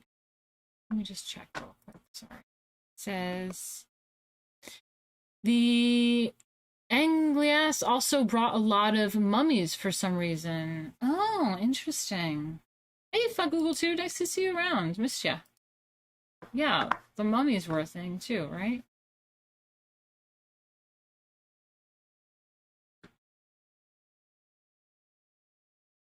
Okay, so including important destinations and required itineraries. Although they designated Rome early on as the primary destination, visitors traveled as far north as Venice and as far south as Naples and even Sicily. Many of those who completed a grand tour returned home with a painting by Antonio Cantaletto, a leading painter of scenic views of Venice. It must have been very cheering on a gravy winter afternoon in England to look up and see a sunny panoramic view such as that in Canaletto's Rivera, whatever, this place in Venice. With its cloud-studded sky, picturesque water traffic, and well-known Venetian landmarks painting in scrupulous perspective and minute detail. Yeah, if you've ever been to England, all they do is fucking rain, it's gray, it's cold, it's always goddamn gray and rain. You never see the sky, you never see the sun. So yes, I agree with this author who probably was like, these Brits were probably like, holy fuck when they went to Venice. Canaletto usually made drawings on location to take back to his studio and use as a source for paintings. To help make the on-site drawings true to life, he often used a camera obscura, as Vermeer did. Yeah, remember that? As Vermeer did before him. A device that enabled Canaletto to create visually convincing paintings that included variable focus of objects at different distances. Canaletto Vedute give the impression of capturing every detail with no omissions. In fact, he presented each site with Renaissance perspective rules and exercised great selectivity about which details to include and which to omit to make a coherent and engagingly attractive painting. Cool. So it was very detailed. I love it. It is really very, very lovely. Let's check out a little bit of details here. These guys on their Venetian little boat thingies. You can see the water. Very lovely. Yeah, I could definitely imagine Britons being very like, damn, look at how lovely this is. Very cool.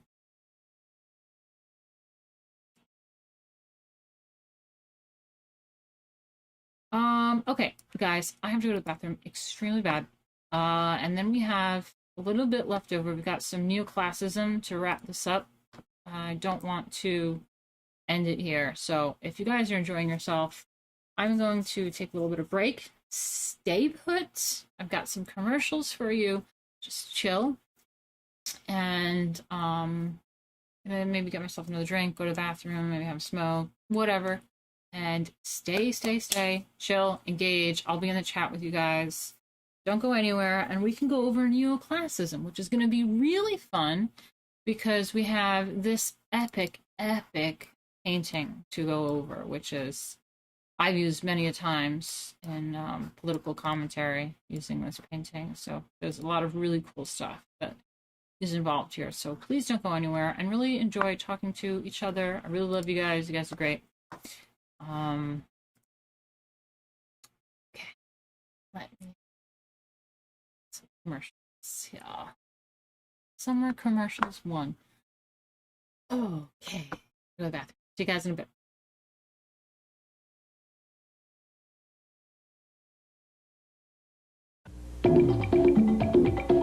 Copper tone turns a suntan into a fun tan.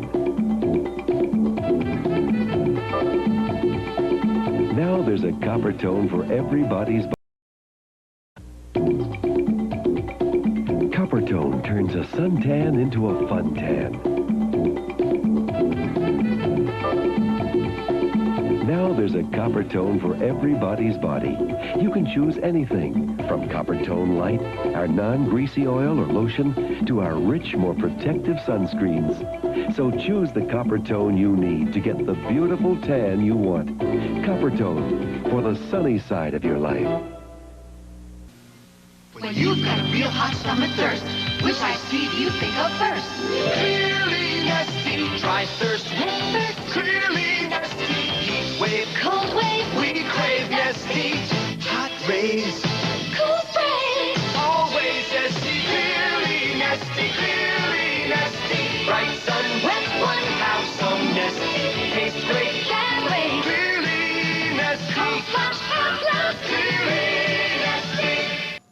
Sam, I thought you said this was a great way to meet guys. It is, if you trust me. In a couple now, are you ready? It's your turn. Yeah. Spend your summer with my sister Sam, Mondays. This is CBS. Oh, you look like you're having so much fun sitting there at home. And just think, you could be at SeaWorld right now.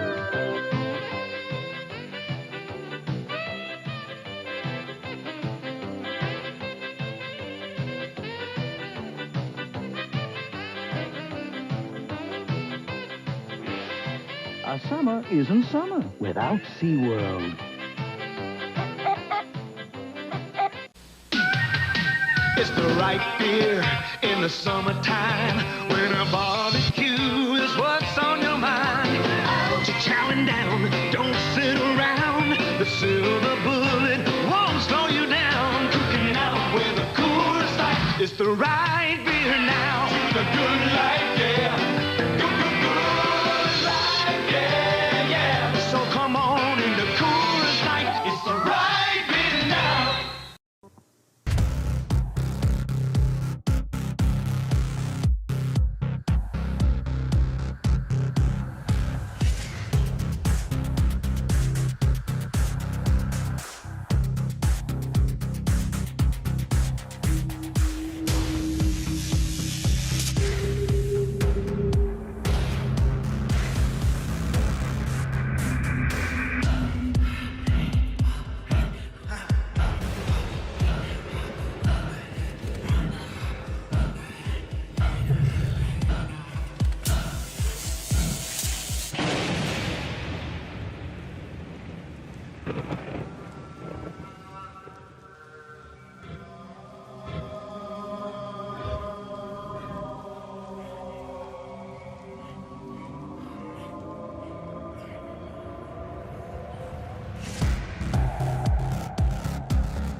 Sorry, you can't hear me. Sorry.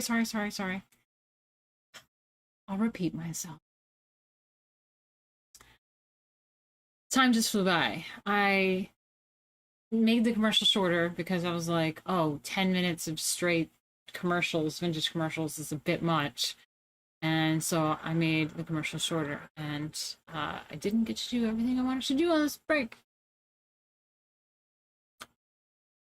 I've been doing art history for like 2 hours straight.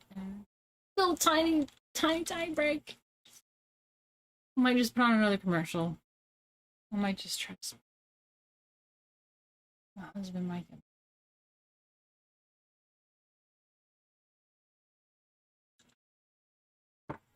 I have my smoking jacket on so I don't get ash on my dress. Smoking jacket status. Let me see how you guys are doing.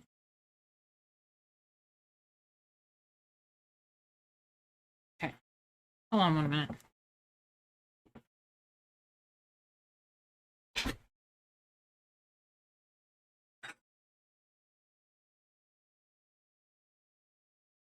Might do a little incense action too. Counteract. Well, I wish I had what you guys have. I know you guys have some good stuff. I have the shitty stuff, which is tobacco. Let me just get this incense.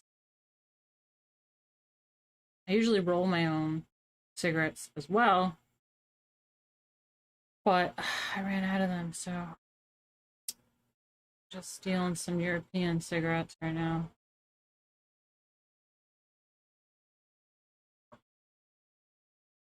Let's go in a little bit.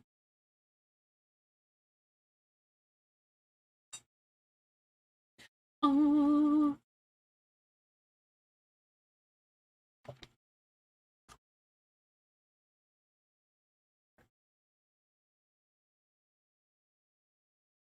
Well, what do I do now? I'm just gonna sit here and watch myself smoke a cigarette? I suppose I'll interact with you guys now and answer any questions. Oh yeah, I forgot to shill a bit. So as you can see right here, where right here is the ideal place if you guys want to. Oh, collar. There we go. Right here is the ideal place if you guys want to donate. Haven't been streaming in a while.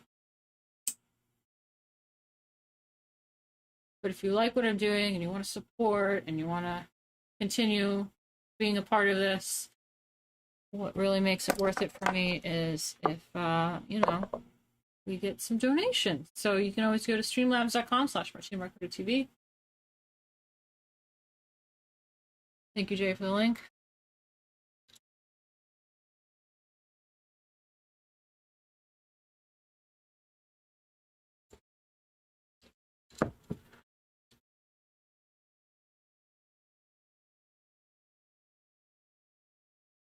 So let me know if there's anything else. What are we talking about here?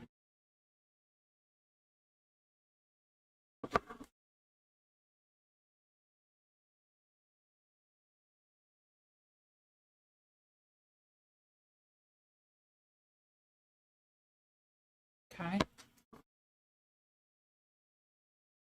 Ooh, burning some cedar. Yeah, I have this really nice wood stuff that I burn. I don't know what it is, but those hippie shops they sell, it's really cool.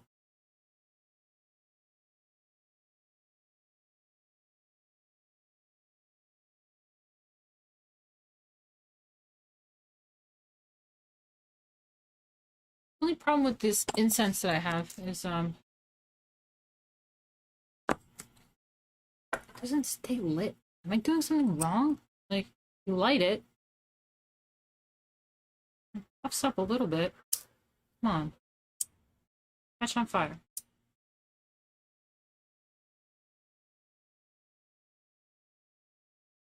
Do a little ritual.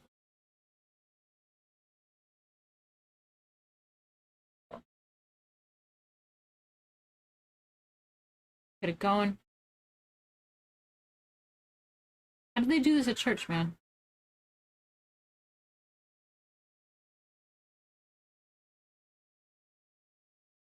And it's not the top, because the top has these little holes. Anyway, any donations, any comments? I finish this up.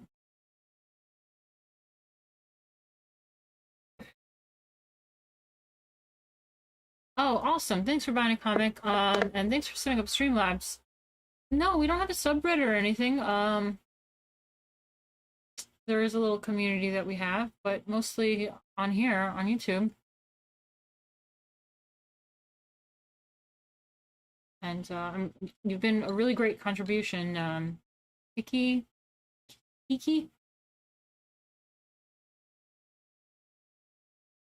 I really love all you guys in here. It's like great conversations.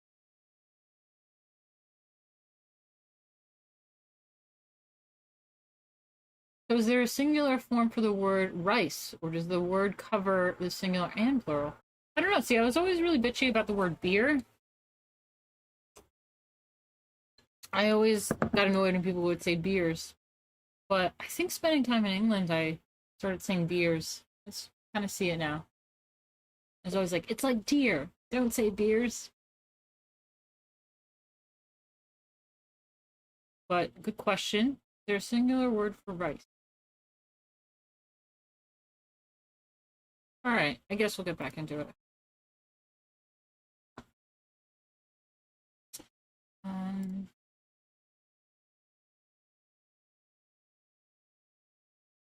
For Neoclassicism, the schisms.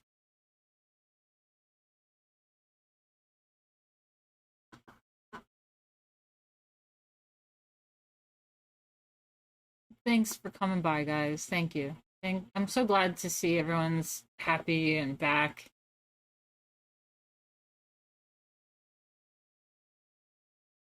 All right, I'm putting this out.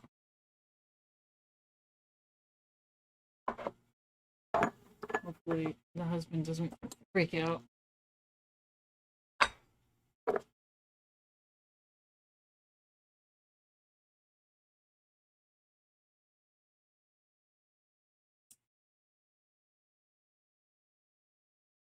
Going.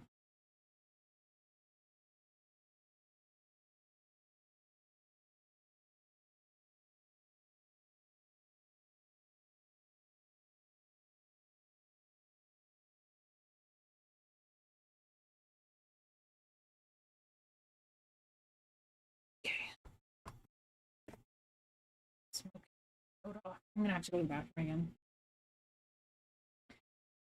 So let's do a little bit of this. I'll go to the bathroom again. What is neoclassicism?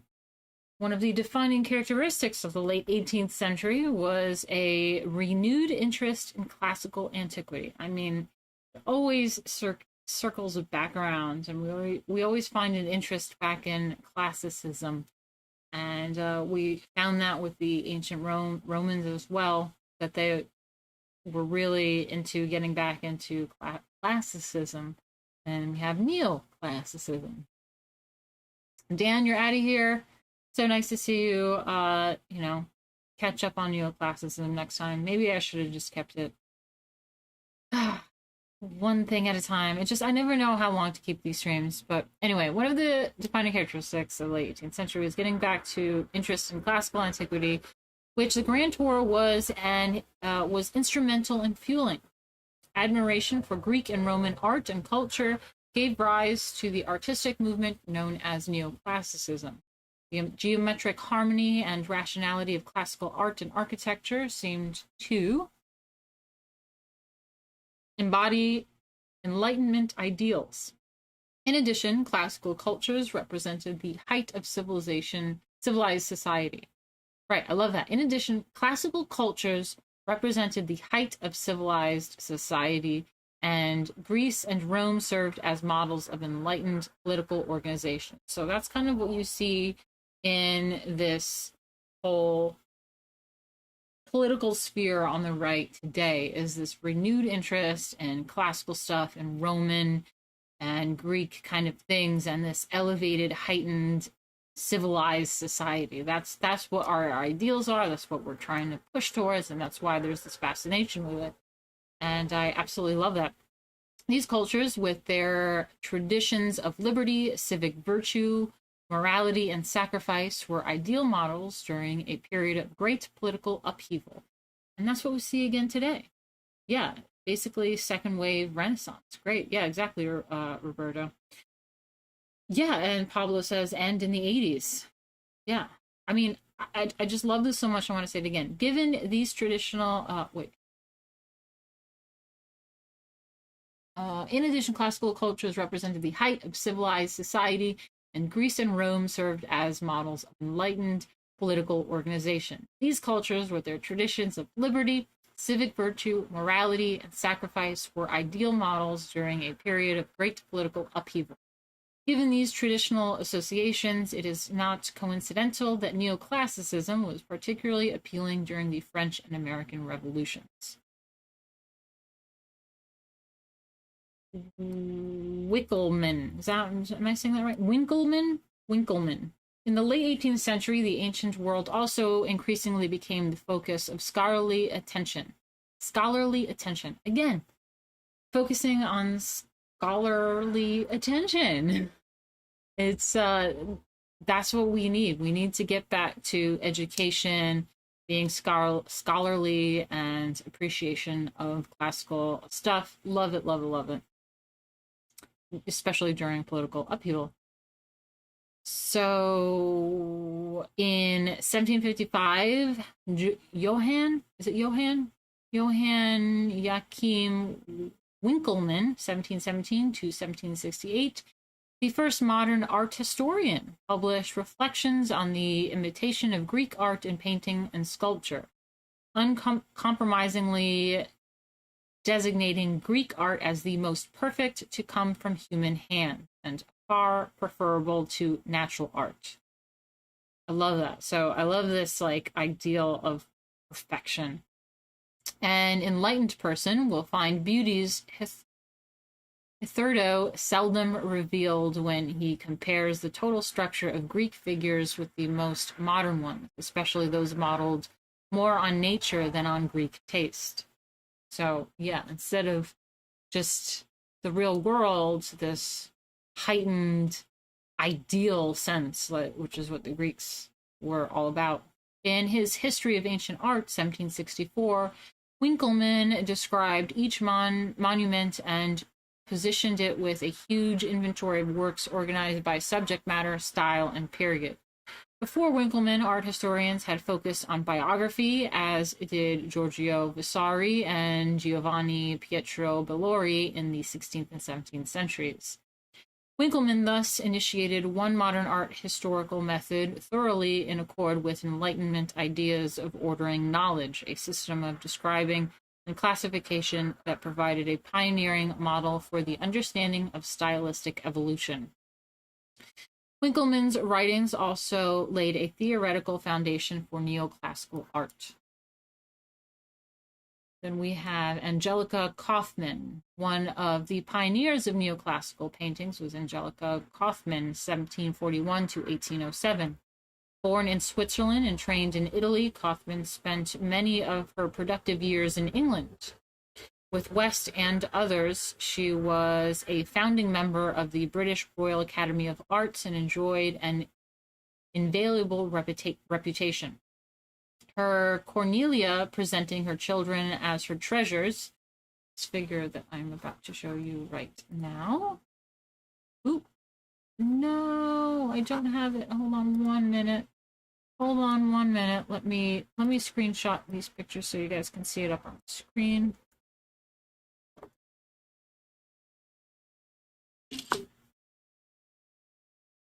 1 minute.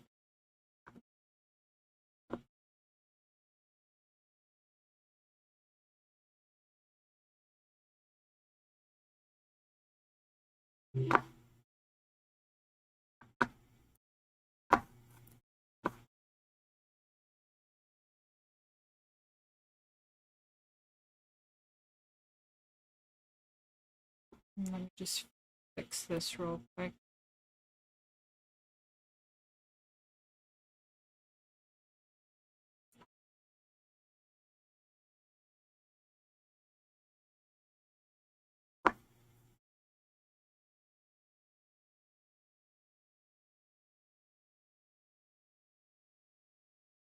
Okay, this one.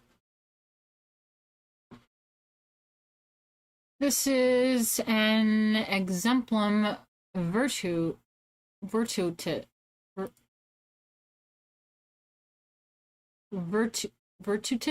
example or model of virtue, drawn from Greek and Roman history and literature.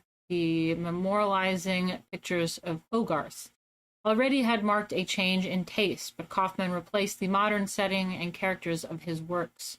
She clothed her actors in ancient Roman garb and posed them in statuesque attitudes with Roman interiors. The theme in this painting is the virtue of Cornelia, mother of the future political leaders Tiberius and Gaius Gracchus, who in the 2nd century BCE attempted to reform the Roman Republic. I think we went over that in our previous chapters, if you remember that, if you were with us.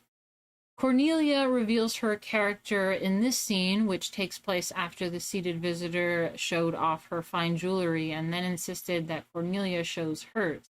Instead of rushing to get her own precious adornments, Cornelia brought her sons forward, presenting them as her jewels. "Aw, they're my jewels, my children, my sons." The architectural setting is severely Roman, with no Rococo motif in evidence, and the composition and drawing have the simplicity and firmness of low relief carving. Interesting.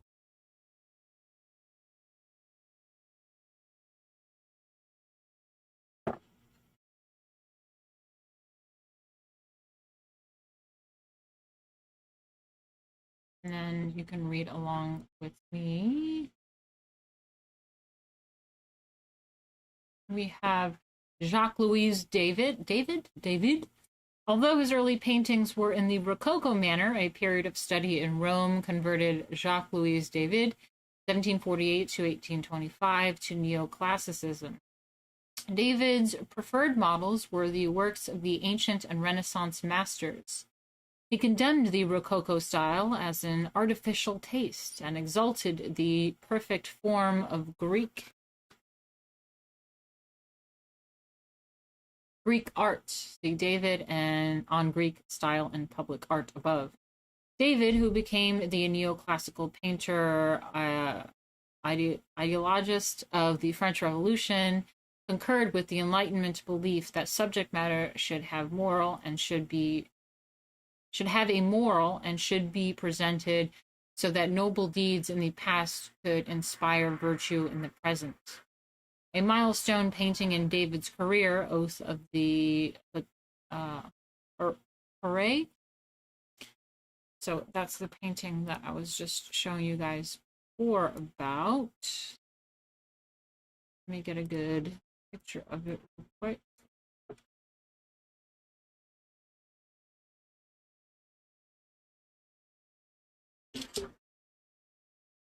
One second.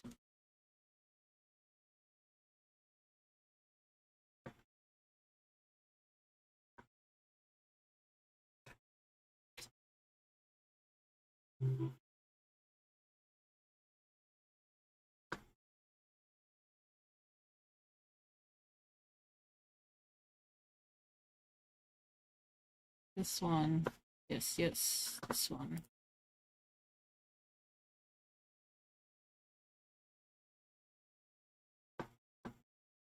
So this depicts a story from pre-Republican Rome, the heroic phase of Roman history.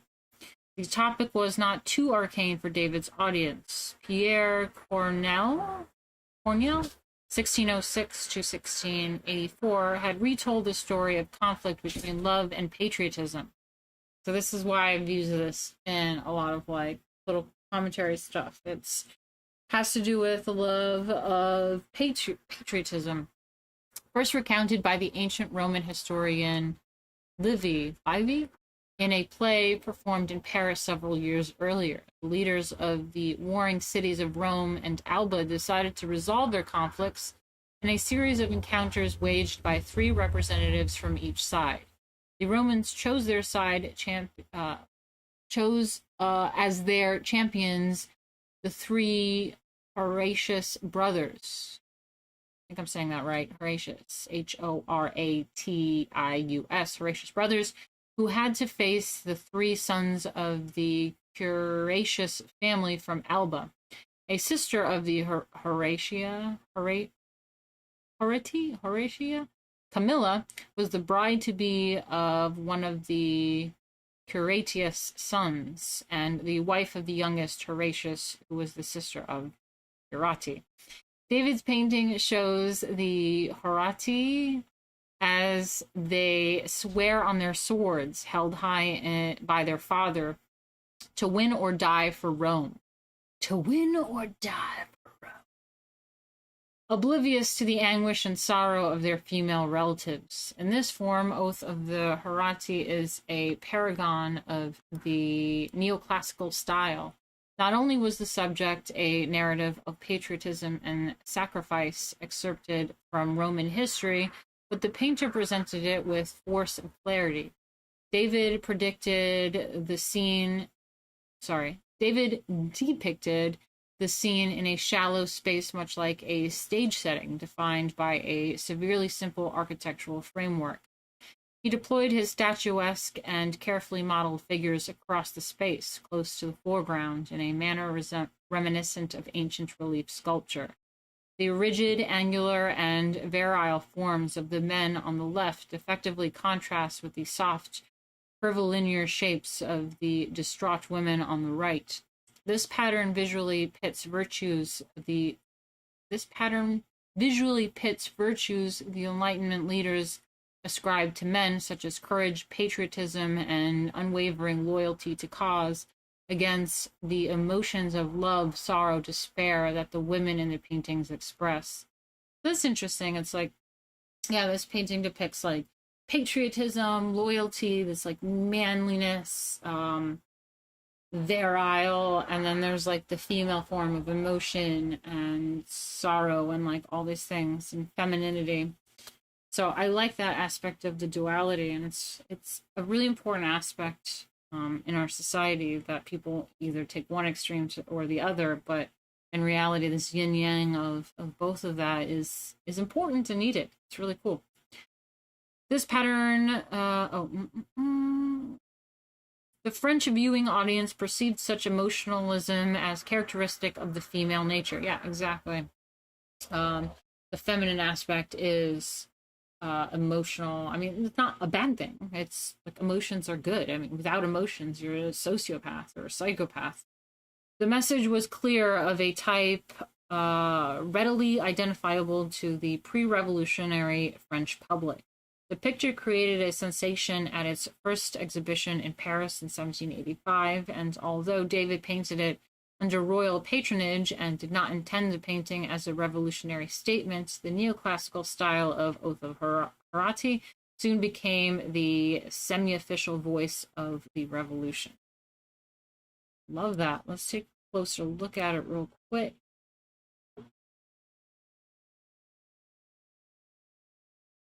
Oh, and read a little bit more about it. But yeah. So this is like, they're doing the Roman salute to the swords. I guess that's his dad holding the swords up, their dad holding the swords up, and then the women to the right being all emotional and stuff.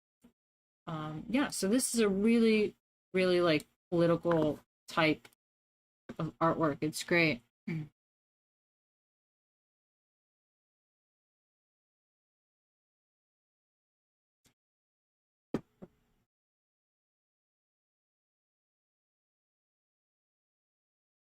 Mm-hmm.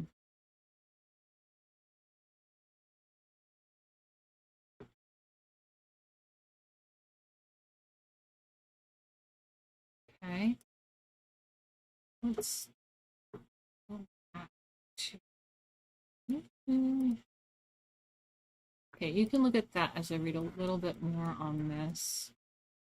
So Jacques-Louis David was the leading neoclassical painter in France at the end of the 18th century. He championed a return to Greek style and the painting of inspiring heroic and patriotic subjects. In 1796, he made the following statement to his pupils. I want to work in a pure Greek style. I feed my eyes on antique statues. I love going to the Met. I even have the intention of imitating some of them. That's exactly what I did with Lady Alchemy. Lady Alchemy was all about imitating Greek statues and stuff. The Greeks had no scruples about copying a composition, a gesture, a type. My poses were all like, The Greeks had no scruples about copying a composition, a gesture, a type that had already been accepted and used. They put all their attention and all their art on perfecting an idea that had already been conceived. They thought, and they were right, that in the arts, the way in which an idea is rendered and the manner in which it is expressed is much more important than the idea itself. To give a body and a perfect form to one's thought, this and only this is to be an artist. I love that. So it's not the idea itself, which is why I was never really into leftist art, but it's like perfecting this thing and and expressing it and to give it a body and perfect form, like make it perfect is and only this is to be an artist. David also strongly believed that paintings depicting noble events in ancient history, such as Oath of Murat, would instill patriotism and civic virtue in the public at large in post-revolutionary France. In November 1793, he wrote, the arts should help to spread the progress of the human spirit and to propagate and transmit to posterity the striking examples of the efforts of a tremendous people who, guided by reason and philosophy, are bringing back to earth the reign of liberty, equality, and law. I mean, oh my God, this quote is so relevant today. Just like, let's think about this a little bit more again. And this is what I'm talking about, the importance of art and culture. He says that the arts should help to spread the progress of the human spirit and to propagate and transmit to prosperity these striking examples of the efforts of a tremendous people who, guided by reason and philosophy, are bringing back to earth the reign of liberty, equality, and law. The arts must therefore contribute forcefully to the education of the public. I mean, this is what we're talking about. The arts are the imitation of nature in her most beautiful and perfect form. Imitation of nature in its most beautiful and perfect form. Those marks of heroism and civic virtue offered the eyes of the people will electrify the soul. This is why the arts are important, because it should electrify the soul and therefore make more of an impact than sitting around bitching about the other side. Okay, you sit around bitching about the other side, trying to do a gotcha all the time, is not going to make as much of an impact as, what was it? Tribute forcefully to the education of the public. Yeah. The arts are the imitation of nature in most perfect form. Those marks of heroism and civic virtue offered the eyes of the people will electrify the soul. That's what it is. Okay, so it'll electrify the soul and plant the seeds of glory and devotion to the fatherland. Whew. The arts are the imitation of nature, and in her most perfect and beautiful form, those marks of heroism and civic virtue offered the eyes of the people will electrify the soul and plant the seeds of glory and devotion to the fatherland. Love it. Absolutely fucking love it. That's what I'm talking about right now. Like, yes, yes, yes. Yes. Okay.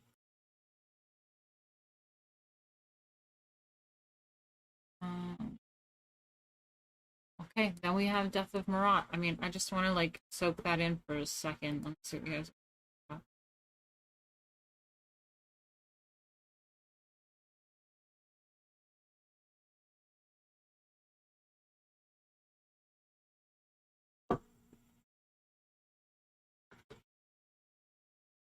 Okay. Death of Murat. When the French Revolution broke out in 1789, David threw in his lot with the Jacobins, the radical, and the militant faction. He accepted the role of de facto Minister of Propaganda. I like that. I want to be the de facto Minister of Propaganda, organizing political pageants and ceremonies that included floats, costumes, pageants, and sculptural props. All about that. I'm all about that. David believed that art could play an important role in educating the public, and that art can play an important role in educating the public, and that dramatic paintings emphasizing patriotism and civic virtue would prove effective as rallying calls. It's not what we're doing today. Not on the right. They don't give a shit about art. However, rather than continue to create artworks focused on scenes from antiquity, David began to portray events from the French Revolution itself. He intended the death of Murat not only to serve as a record of an important episode in the struggle to overthrow the monarchy, but also to provide inspiration and encouragement to the revolutionary forces. Let's have a look at that. Let me get a snapshot of this real quick. Very famous painting.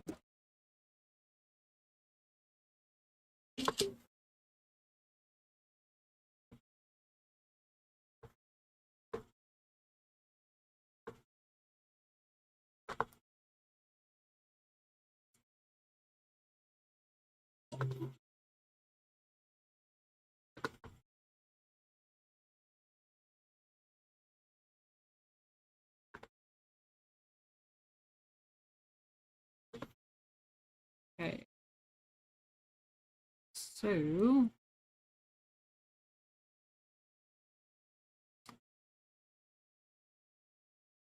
Jean-Paul Murat, 1743 to 1793, a writer and David's friend, was tragically assassinated in 1793. Damn.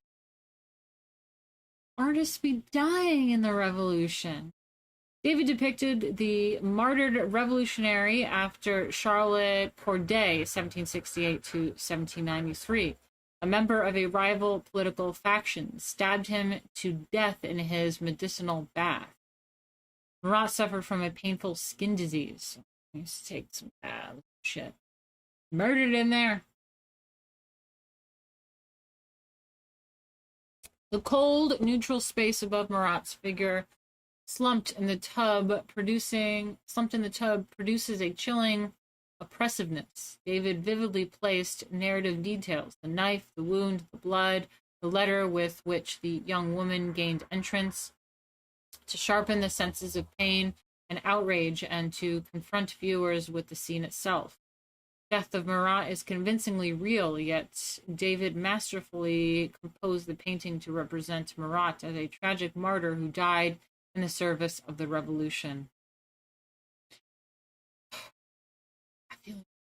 David based the figure of Murat on Christ in Michelangelo's Pieta.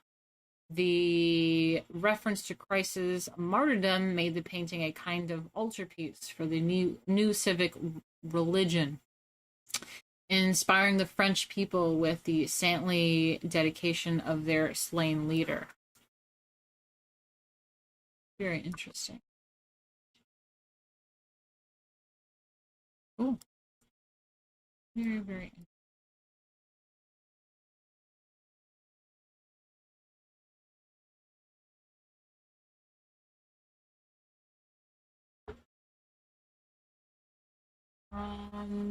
Okay. 1 minute and we'll continue.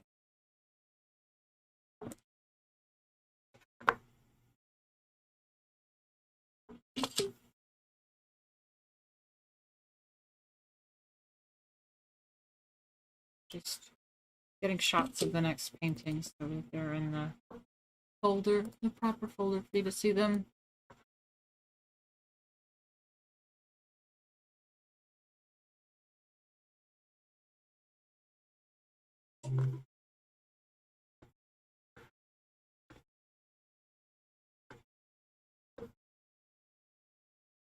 Okay, so now we have the Pantheon in Paris. Oh, okay.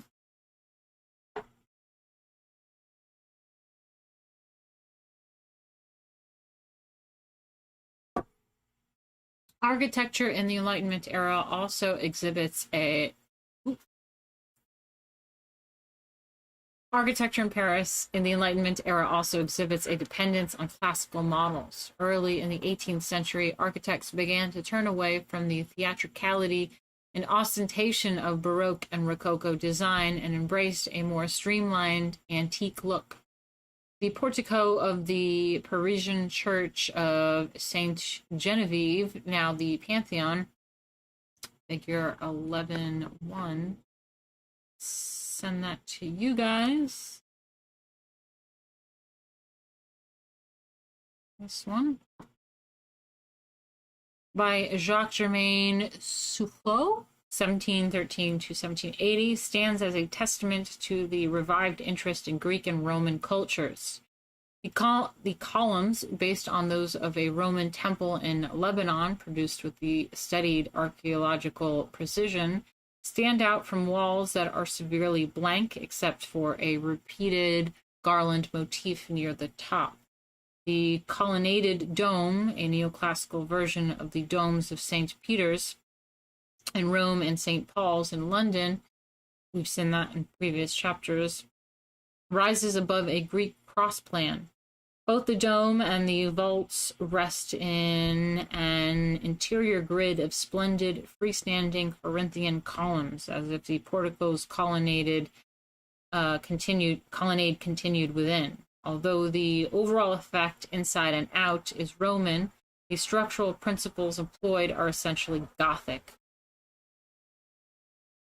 Soufflot was one of the first 18th century builders to suggest that the logical engineering of Gothic cathedrals that we saw in chapter 7 could be applied to modern building. So I love this concept of taking something from the past, but also kind of making it modern. So I'm all about that. I love taking from the past, but making it modern. Like when I talk about emulating Greek poses and the sculptures, yet with Lady Alchemy and making it with modern, like, avant-garde music or costuming or like whatever it is, like making it kind of new again, but like it's so old. So that's always great. It's not just like direct copying. It's just like, yeah, let's do something in this old style, but like give it new life again.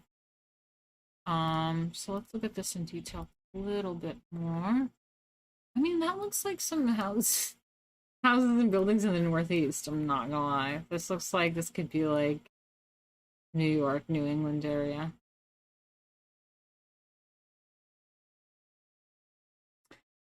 Oh my, now we're talking about Thomas Jefferson. Okay. Part of the appeal of neoclassicism was due to its associative values: morality, idealism, patriotism, and civic virtue. I mean, again, let's stop and think about that for a second, how it relates today. Part of the appeal of neoclassicism was due to its associative values. Associative. That's a math term again here. Associative values: morality, amazing. Idealism, love it. Patriotism, that's what we're all about, and civic virtue. And that is something that I think we forget about in politics, both left and right lately. But civic virtue is an important thing for society. Thus, it is not surprising that in the new American Republic, Thomas Jefferson, 1743 to 1826, scholar, economist, educational theorist, statesman, and gifted amateur architect, gifted amateur architect. I like how they gave him, but I mean, it is what it is. He spearheaded a movement to adopt neoclassicism as the national architectural style.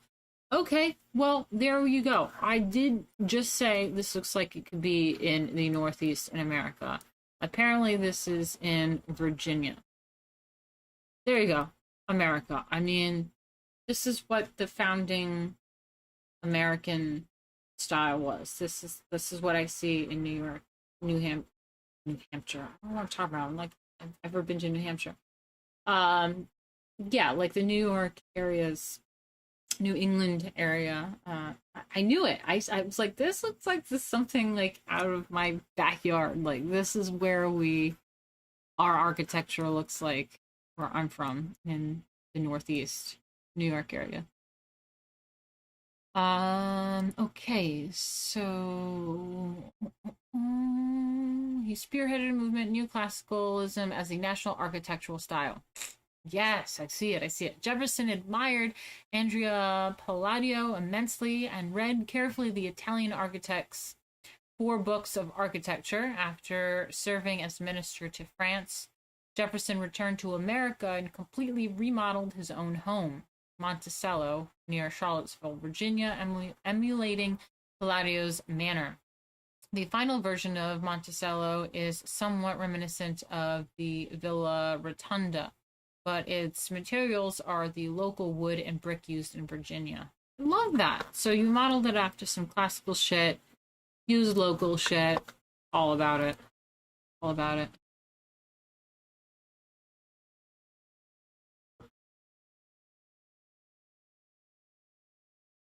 Cool. Then we have Jean Antoine, what is it? Antoine Houdin? Houdin. I'm just going to say Houdin. Neoclassicism also became the preferred style for public sculptural commissions in the newly independent United States. We've reached the United States of America as an independent country. Hold on 1 second. Never mind then. Ah, fucking hell. Move.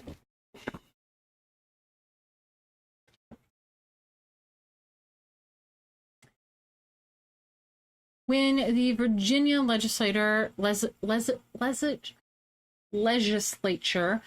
to erect a life-size marble statue of Virginia-born George Washington, the commission turned to the leading French neoclassical sculptor of the late 18th century, Jean Antoine Houdin, 1741 to 1828. Houdin had already carved a bust portrait of Benjamin Franklin when he was U.S. ambassador to France, although in Houdin's portrait of Washington, let's see it.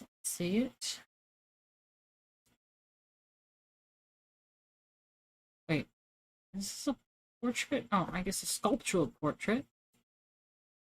There you go. Let me just fix this real quick. All right. There's his head in there at least.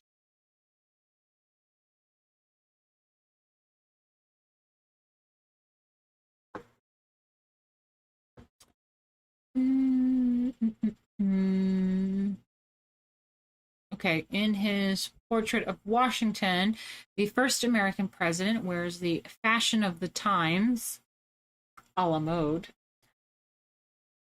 The artist made an overt reference in this statue to the Roman Republic. The column on which Washington leans is a bundle of rods with an axe attached. Ooh, it's the bundle of sticks. The fascie.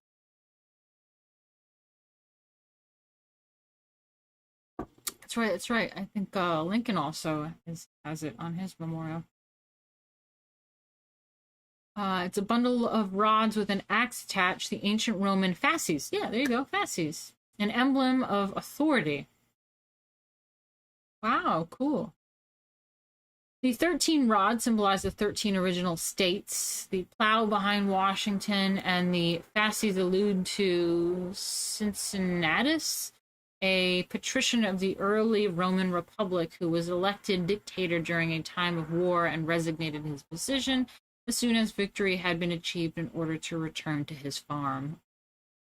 Just want to go back to my farm. Just, good.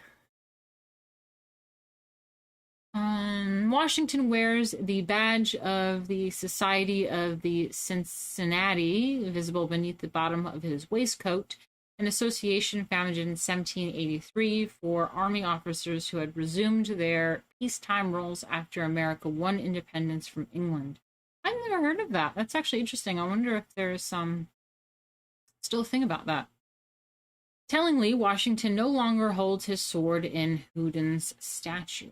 Yeah, no more fighting. No more fighting times. That's what that means. Okay, and that's that, guys. We did some Enlightenment and Neoclassicism, and yeah. At the end of the stream.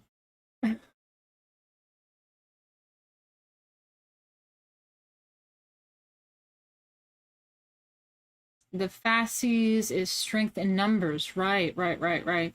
It's kind of like a galvanized steel rope or something. Yeah, thank you, Jay. If you guys are enjoying this, you have good conversations in the chat, good conversations in general, learning a little something, please like, please subscribe. Please donate to the Streamlabs, streamlabs.com/Martina Markota TV. I really appreciate it.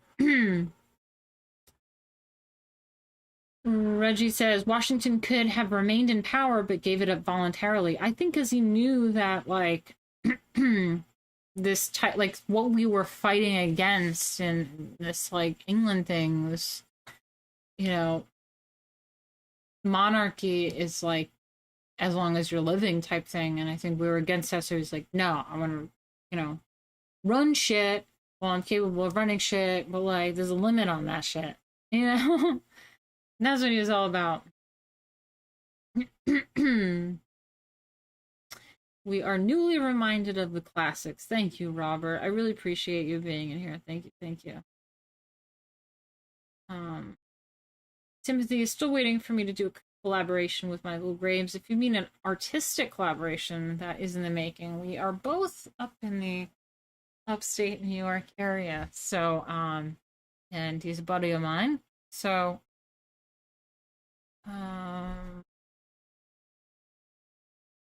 what's a Brave publisher? Anyway, so yeah, we are talking about doing some things. I did interview him on my channel. That was one of the last things I did before I disappeared for a few months. But he's working on some projects, and I'm working on Lady Alchemy projects, and we're in communication. I think it makes sense and it fits for us to collaborate. We're like 100% on the same page. We're both blacklisted. We're both just in the same place at the same time in the same geographical area. So it really makes sense. So yeah, hell yeah. Yeah, let me see what else is going on. Guys, if you want to donate, please go to streamlabs.com/Martina Markota TV. I appreciate it. Thank you. And I think maybe Thursday. Do you guys want to do Tuesday, Thursday? Actually, I think if I'm going to stream Thursday, I am going to do etiquette. And I don't want you guys to freak out about that. You're in here for art stream, because the etiquette stream is really fascinating. It's really cool. It's very similar to this. We just talk about etiquette and I also have a real book, just like I showed you guys, this real Gardner Arts for the Ages book that we're going through. But I have, God, it's so heavy. This is like a workout. If I just like do this throughout the day, I'd like be in shape. I also have a really big book of Emily Post, who is the leading author on etiquette in America, and it's Victorian type shit, and it's really fascinating. It's really interesting. I think men and women, left and right, can really benefit from it. Again, we are all about education, learning things, refining ourselves, becoming better people.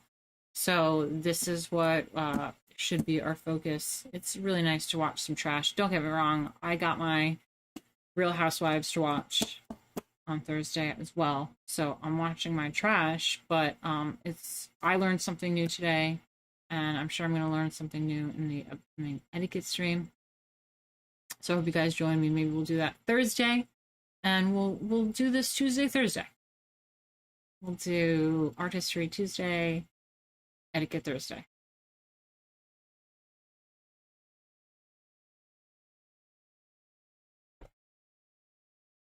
Do I have Amy Vanderbilt's book on etiquette? No, I have Emily Post, but the Vanderbilt is where I'm from.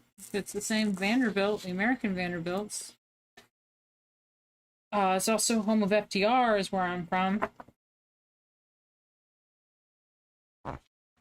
So there's a lot of really fun stuff, actually. Maybe I can do some walking tours of a lot of the stuff in my area. We have home of FDR. We have the Culinary Institute of America. Martin Van Buren. It's a lot of stuff in my hometown area where I'm living that has some really cool art. I'm near Woodstock, New York, where I grew up. So it's a lot of art. There's a lot of lefty art, which is actually quite interesting. And, you know, we're going to get to that as well in this art history book. It's not all classical art. We're swiftly approaching modern art. And I don't mean contemporary art. Most people confuse the word contemporary and modern in regard to art and dance. But we're swiftly approaching modern art, which I'm not fully against. I used to be against it. Oh shit, something happened. Fox Mulder.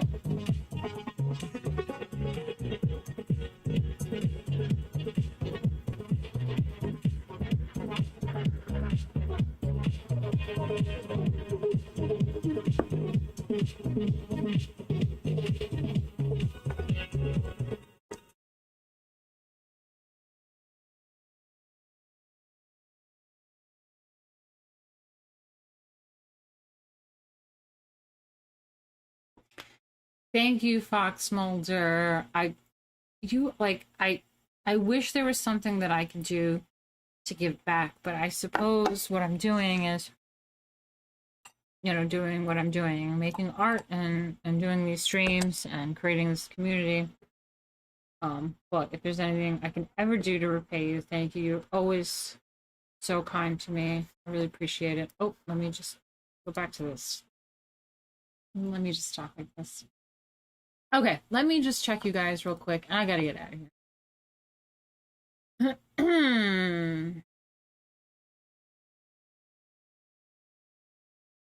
Kingston, the beginning of the revolution. That's right. Yeah, I'm from the other side of Kingston, on the other side of the Hudson River. That's right, it's my hometown area. So Kingston, if you don't know, Kingston, New York, not Jamaica. Kingston, New York was the capital of New York until the British burnt it down. So they do every year some sort of British burning festival thing, and they have the old cannons that go off, and they do this whole thing. And there's a lot of old colonial buildings that are still there, made out of like stone. Like it looks like Europe. It's very, very European, very colonial type stuff. So you know, it's interesting. There's a lot of history.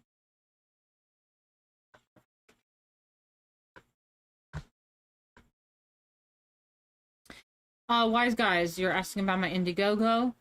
It will be up soon. Okay. There was an issue with some of my harassers and my abuser. Pulling some bullshit. But it will be back. All right. All right, let's get out of here. I'll see you guys on Thursday. I hope you come by. It's etiquette is really fun. It's super, super fun time. So let me find my outro. All right. Bye, guys.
Neoclassicism.